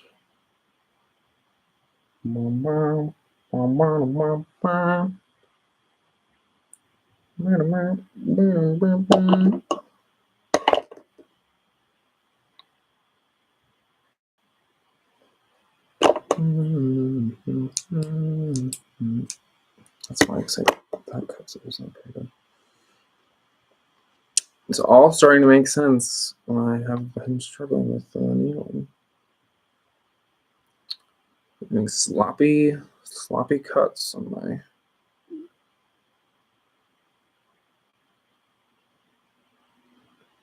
thing. Cha.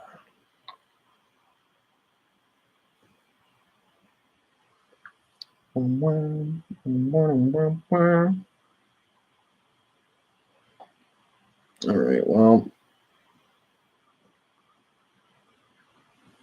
let's do this stuff right by there, I guess.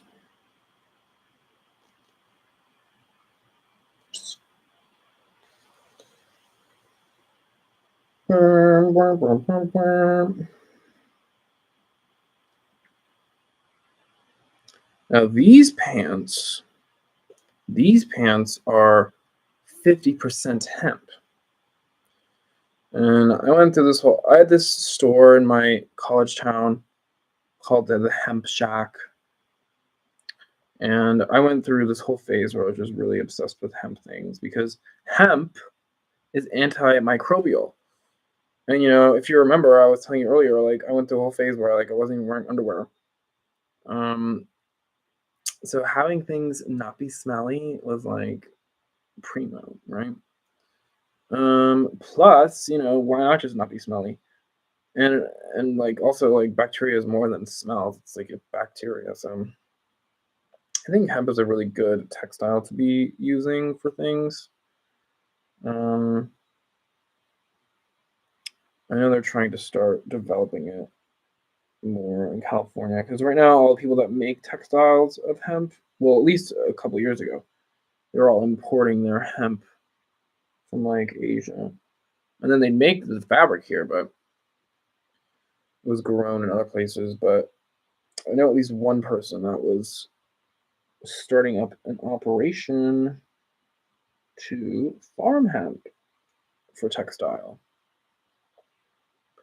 So we might actually have California hemp. But anyways, this Hemp Shack. I loved Hemp Shack.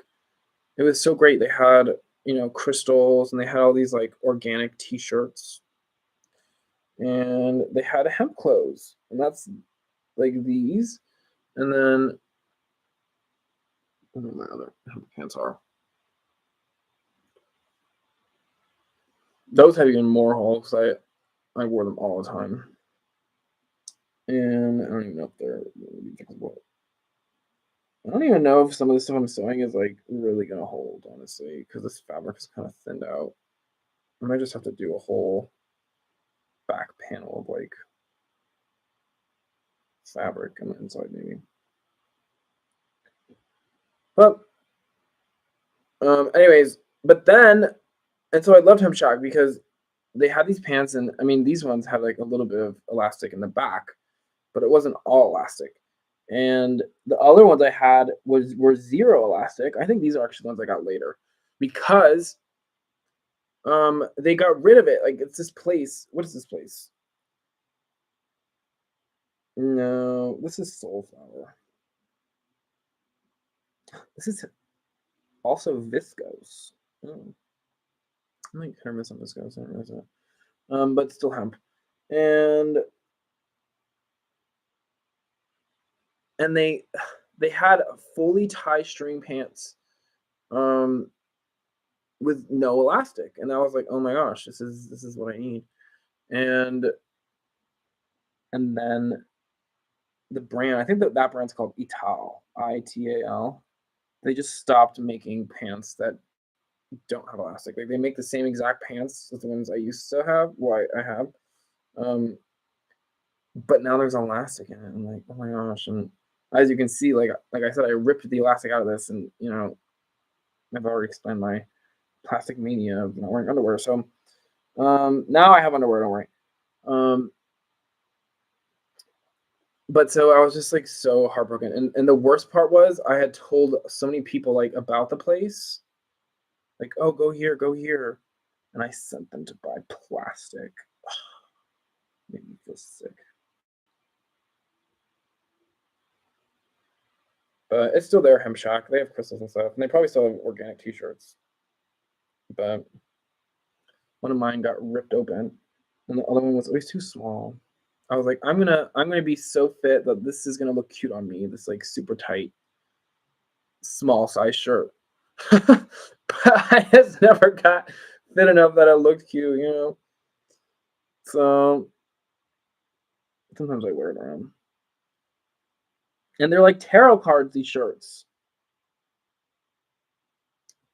Anyways, so I support Hemp Shack still if I'm in San Luis Obispo. It's in San Luis Obispo downtown. I forget the name of that main street. I still recommend because they still are getting the best stuff that you can get. It's just not as good as it used to be, It's the way of the world. Oh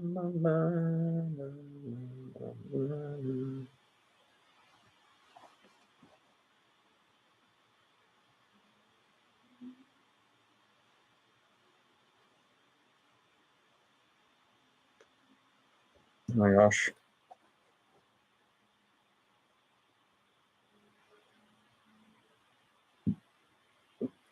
I've gotten to a part where like the hole is like pretty significant. And I'm like, I don't think I should just sew that up because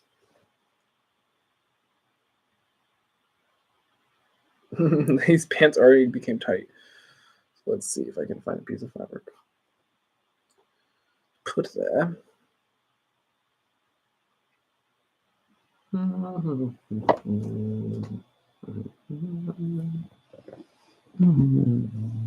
This fabric can tie up things inside of it. Yeah, fabric. Oh, the ankle. What is that? Maybe. I'll be back, chat.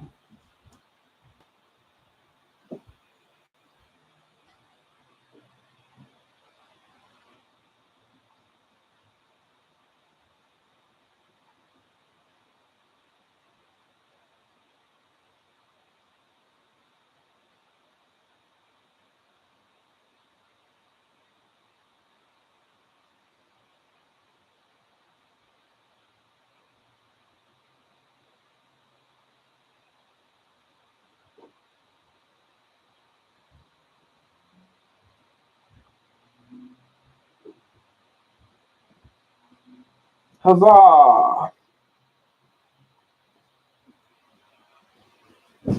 Ugh, that's pretty thick stuff. Alrighty. Let's get it set up so you can watch. Oh, I flip this. I wish you could just like double tap to flip this thing.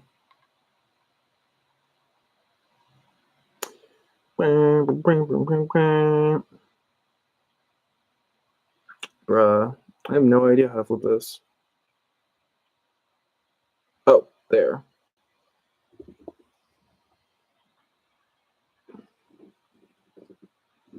It's just like the sewing videos.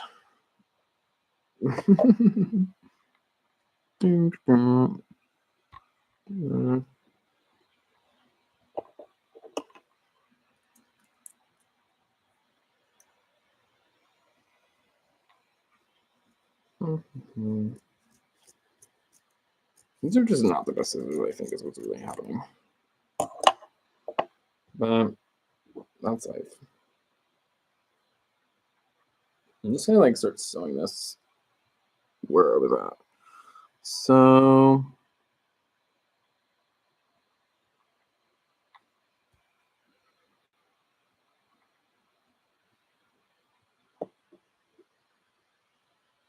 great. This became so much more complicated now that there's a thing on it. This is why people pin things, you know. Like I said, I'm not a pin guy. Let's see. I think there's this hole here.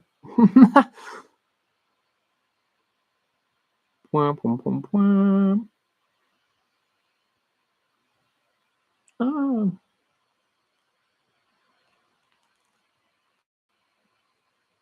my gosh, I'm really hoping I don't stab myself. I saw this cool thing on TikTok, obviously. And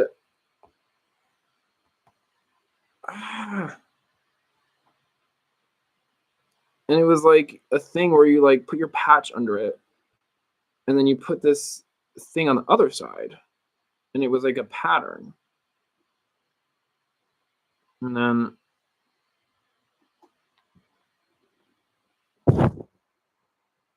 then you like stitched the patch on with this pattern thing. And then you put it in the washing machine and the pattern thing went away. So then you like, it's how you like put a patch on with, and then you make it look cool. I don't have that. So.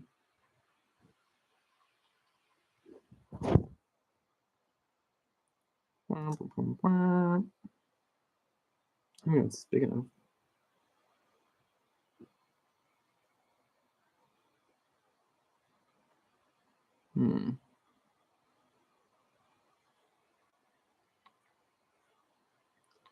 Just gotta keep going with the flow. Maybe I'll change this.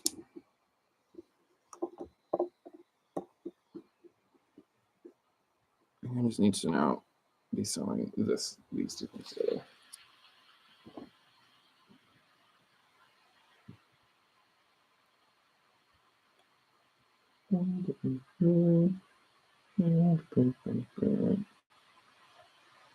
Oh. Holy, holy, hallelujah.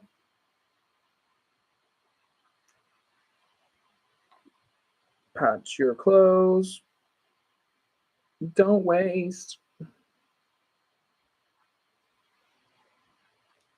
Now you got me singing, holy, holy. Patch those clothes up. Don't waste. Don't waste.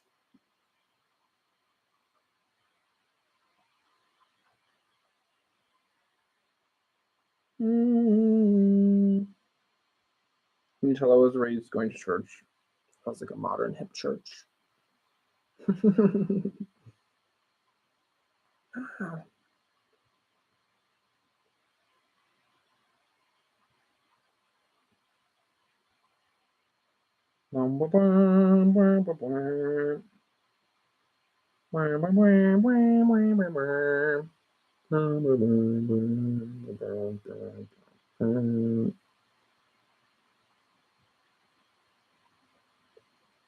Anyways, that underwear I was telling you about, how I made it, I didn't make it for myself. I made it for somebody else because he left me.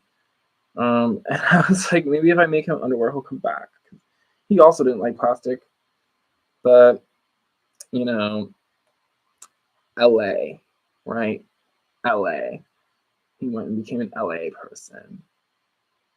So we got plastic everywhere. That's life.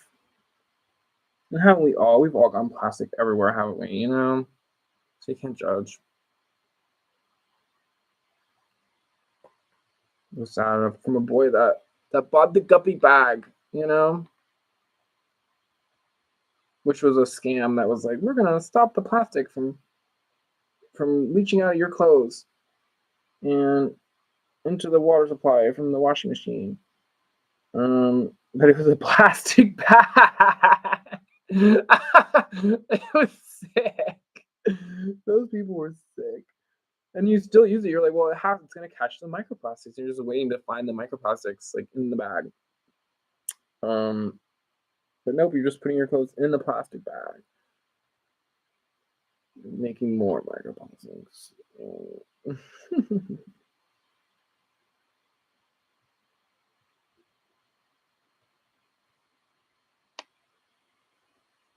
Here's the progress, folks. We went from line to now we're just out of this piece of fabric. I'm probably not stitching tight enough, but you know.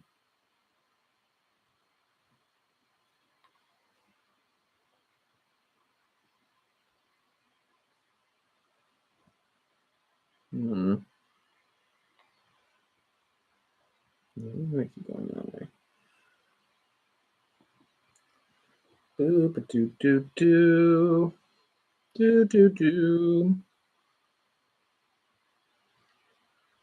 Will the sun come out tomorrow? It might be rainy.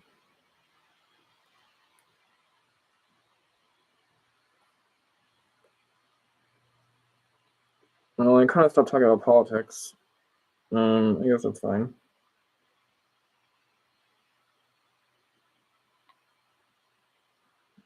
La la la la la. Come on. Get through. Get through there. We're stuck. This time it's not even the needle, it's just a freaking thread. Stuck. Stuck in a knot. Come on. Oh my gosh.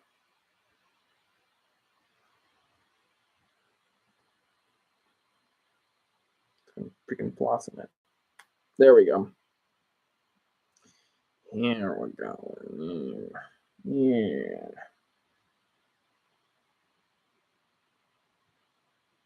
Do.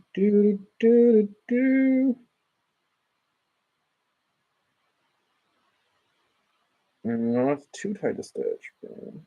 Struggling.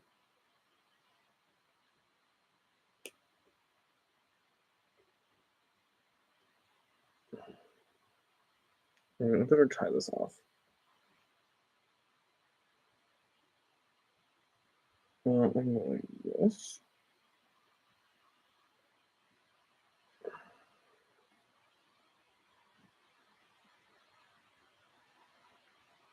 Laissez-moi. If you don't know French, that means give it to me. Laissez-moi. Oh, here's the issue. You have a little bit of a knot in a kink in the threading. Can't have too many kinks now. Got to keep it nice and loose.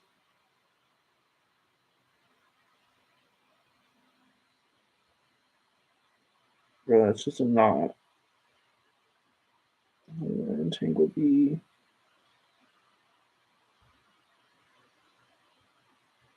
Oh my goodness.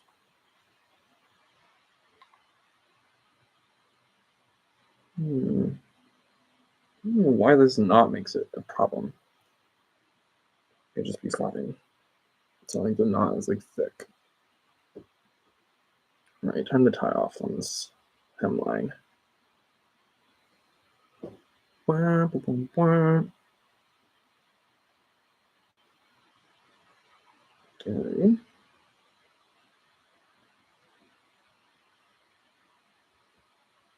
I always do 3 twists when I'm tying off a knot. Earlier though, I did 4. So scary.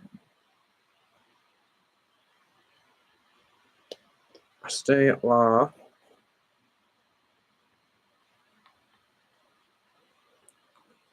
You know, I studied haute couture en Paris pour une. I forgot to say summer.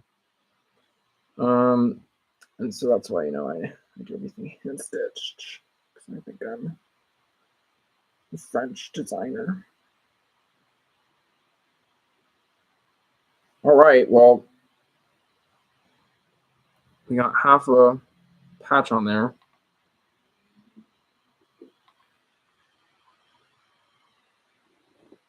This might look pretty nice. Orange on the green. We'll see. We'll see.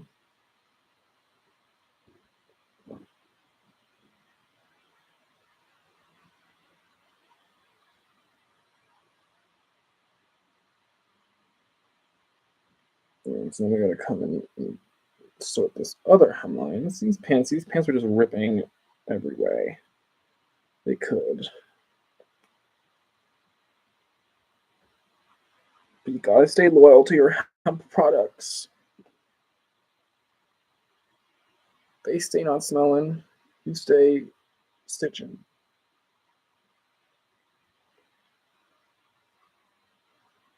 You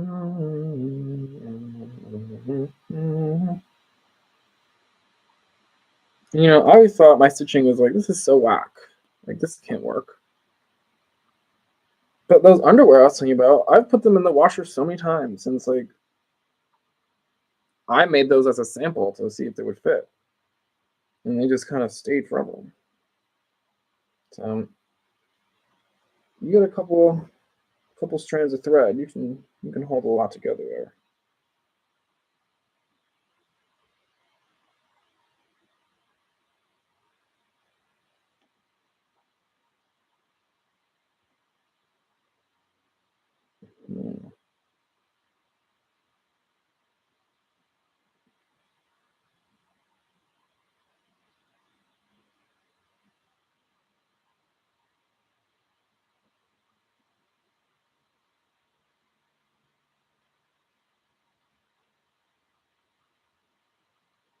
See, I don't even know how you would do this on a freaking machine. Like, so I just do hand stitching. I'm supposed to stitch this on the machine. But once you get used to using machines, you're not going to be able to hand stitch anymore. Maybe you could. Maybe you could be. You could be by Stitchy. By Stitchel.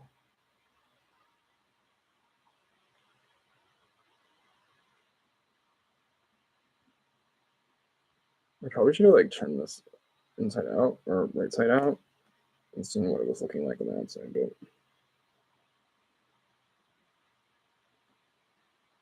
that was probably not a good stitch. You got a grip on this one.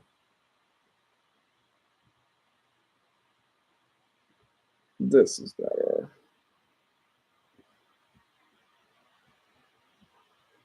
Let's do that. Do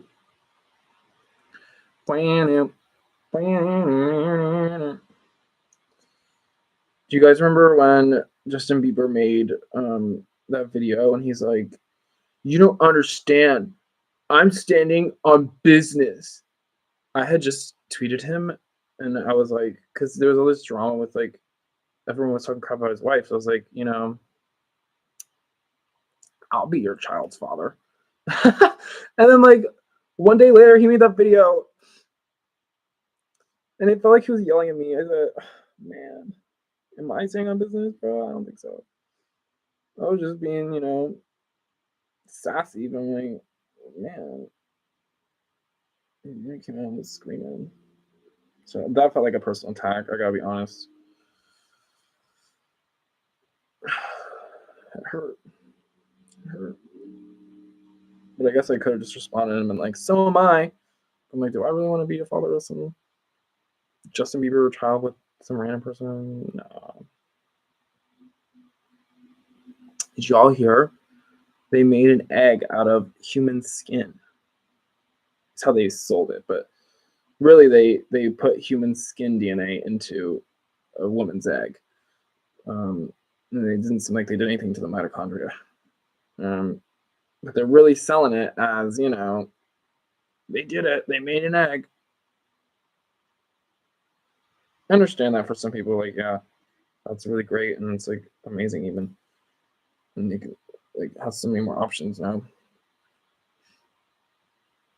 But me and I want my baby to have my mitochondria. So I wasn't a fan of the concept.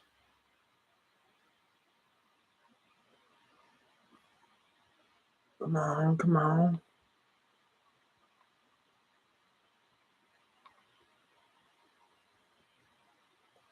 I really don't know how to untangle this part.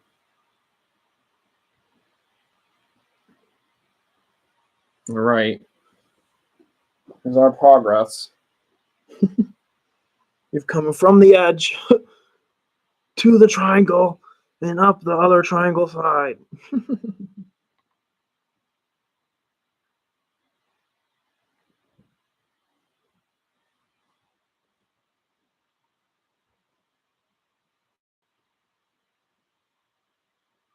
I need to find our angle to this side. Oh, my legs are going numb. I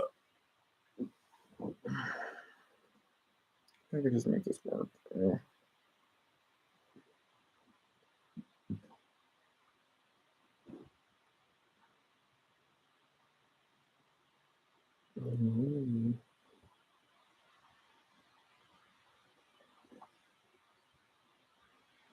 We need to speak this way.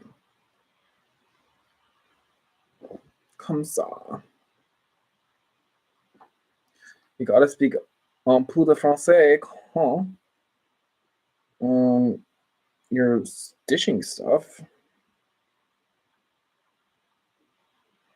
That's what makes it fashion.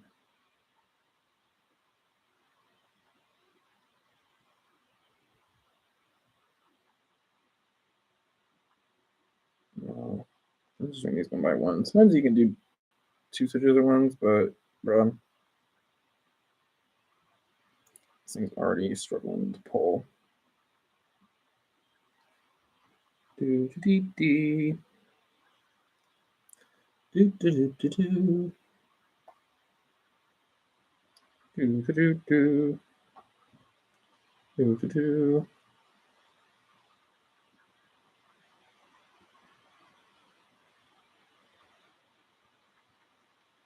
This orange, this green go pretty cute together. Maybe I should have just cut these pants up and made something else. Okay.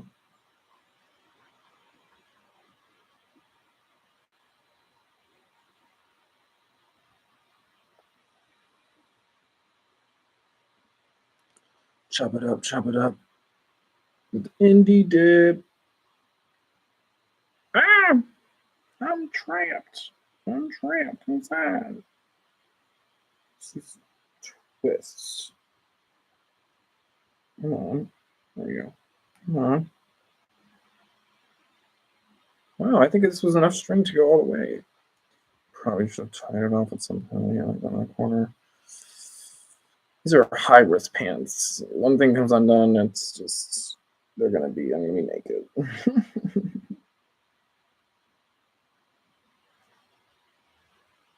Gotta live on the edge.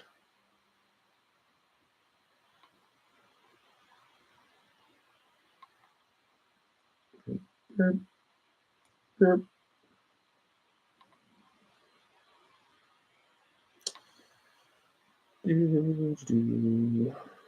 getting there.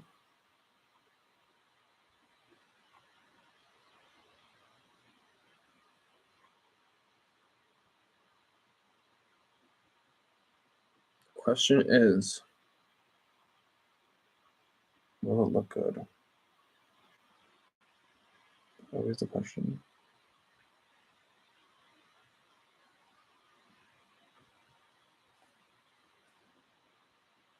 I also have to redo the buttons. I ripped all the buttons off my suit. It's just from Men's Warehouse, but it's honestly the best suit in the freaking nation. It's Joseph Aboud, Abboud. The liner in there, it's like made out of like plant material. It's like, because everyone's liner is made out of plastic. And I was complaining to this lady at the suit store, like an actual suit store, like that was like fancy AF. And like, of course, she had some things that were like silk. Like I couldn't afford silk liner.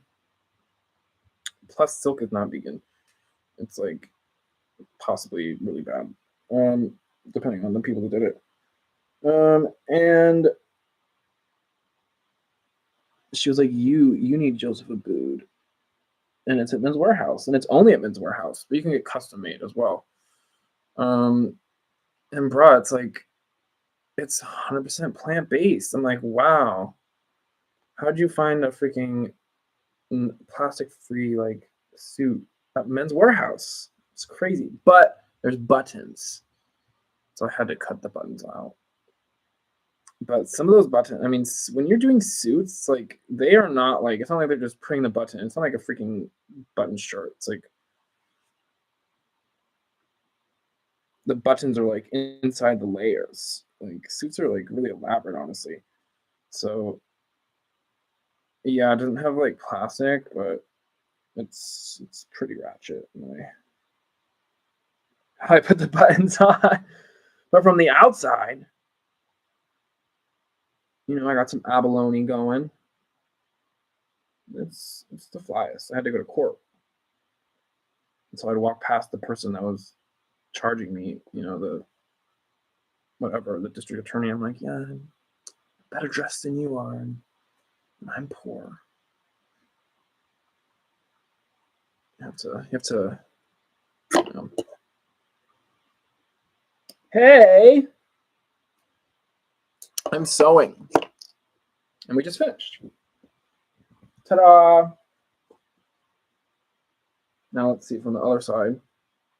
The other side still has strings on it.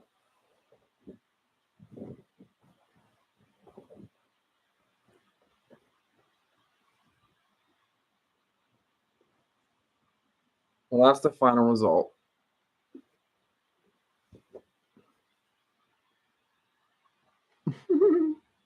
It could be better, could be worse. I still have this hole up here. I guess I could put a patch on that.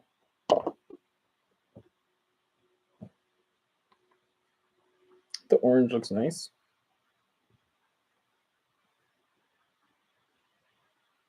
Well, my booty's not hanging out anymore, so that's what matters. You can't be having your booty out all the time. Sometimes you don't want to wear underwear. Now the question is, what do I do with this hole? How did this hole get here? Scratching my butt, probably. Shame on George. Put a whole hole in it.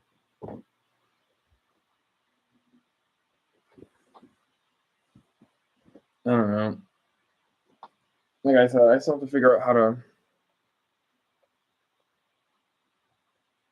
make these strings work. There's a piece of string in here.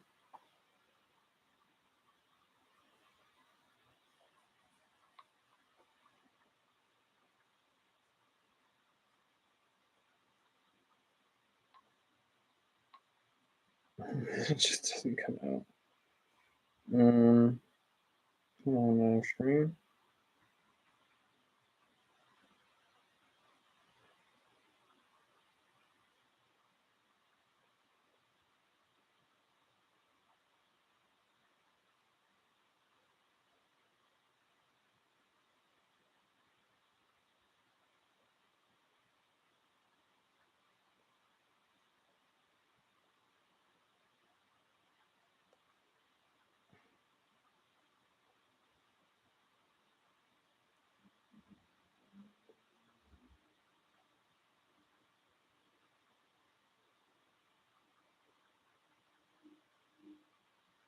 I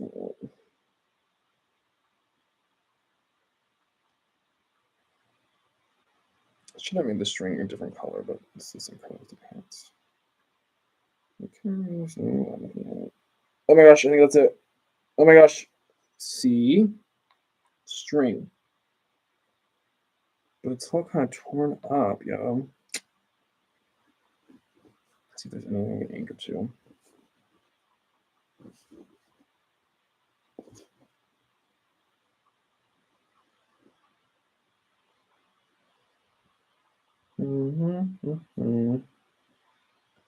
I did the same thing with my underwear.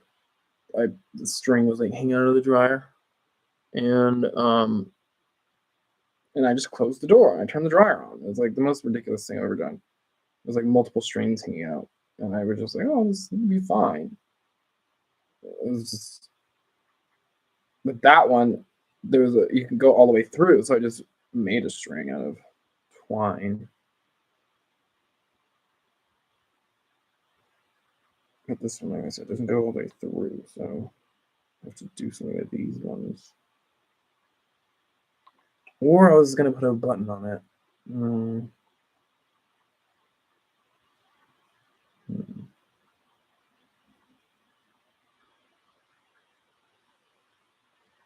I think I'm gonna pause on my decision making about this for the night. I have a needle somewhere. Pin. I do have pins. I just don't like to use them. I sound like getting poked. Ah! You use pins all the time. You're always getting poked. At least me, I understand. But this I don't want to get back on. Come back. All right.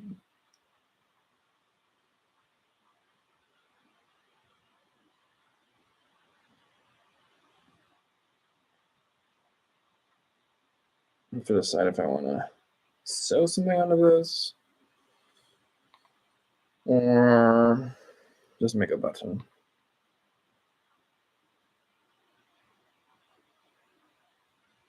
I'm undecided for now.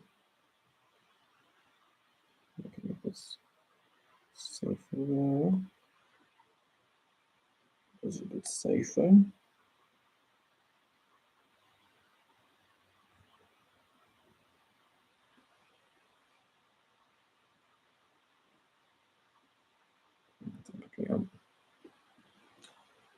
Well,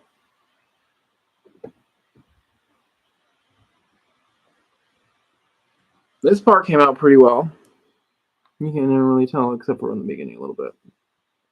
And it gets a little wacky. A little orange. Yeah.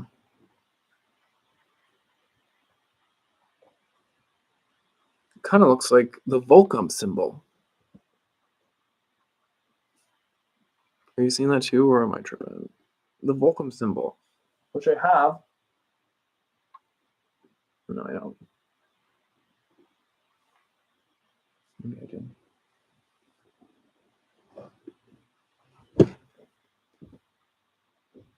Ha!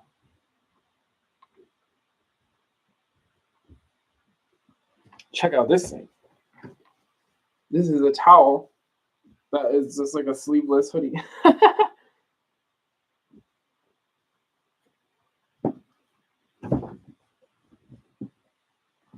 Volcom symbol.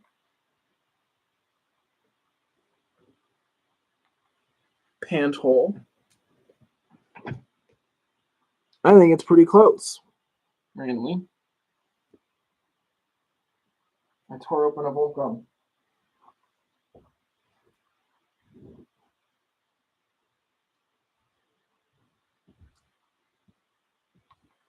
That thing I got in San Monica.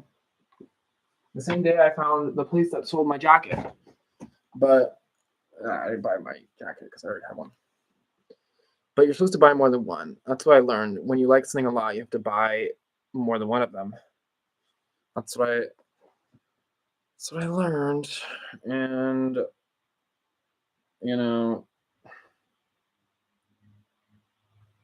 lessons take a long time to sink in.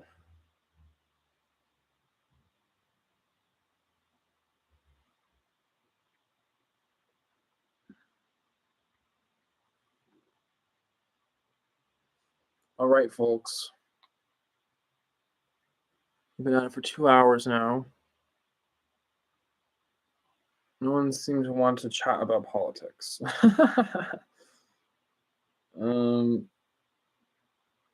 maybe this was not the right idea, but we'll try it again. I have more things to say.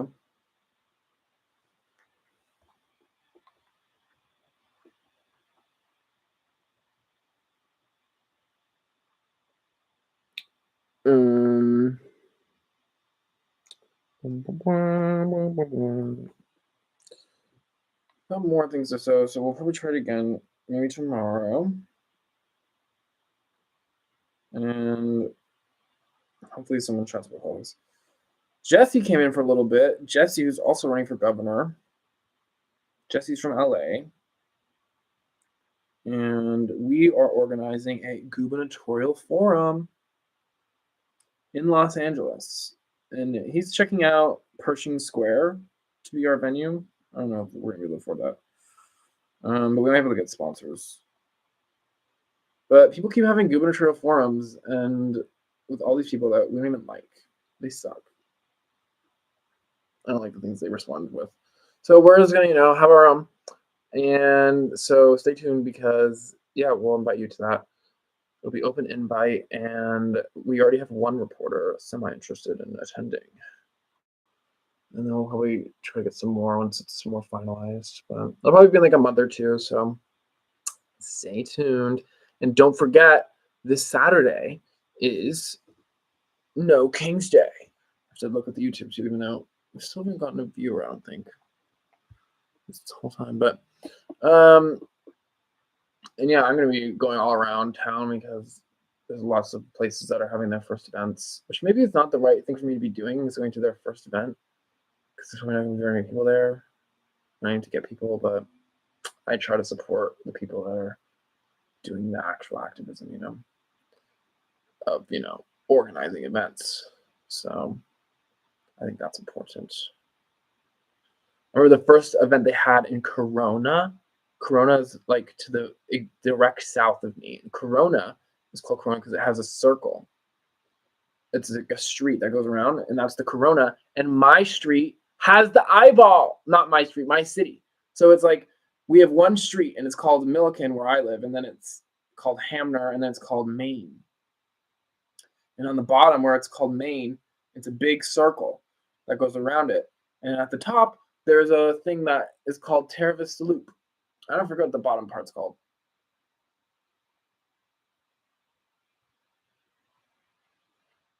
Oh, it's Terra Vista and then Church, and it makes an eyeball shape, and it gets directly bisected by Milliken, and then you follow it down, and you get the corona. So we got the whole eye going for you.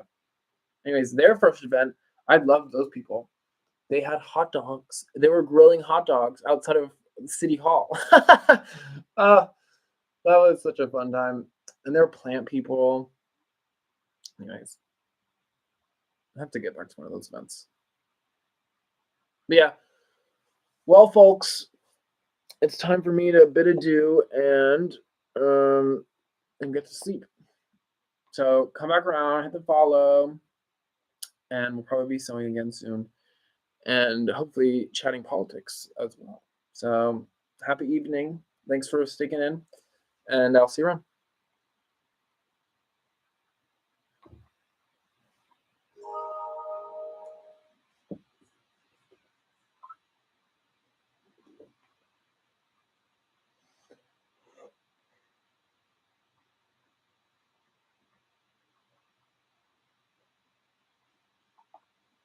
Bye, YouTube.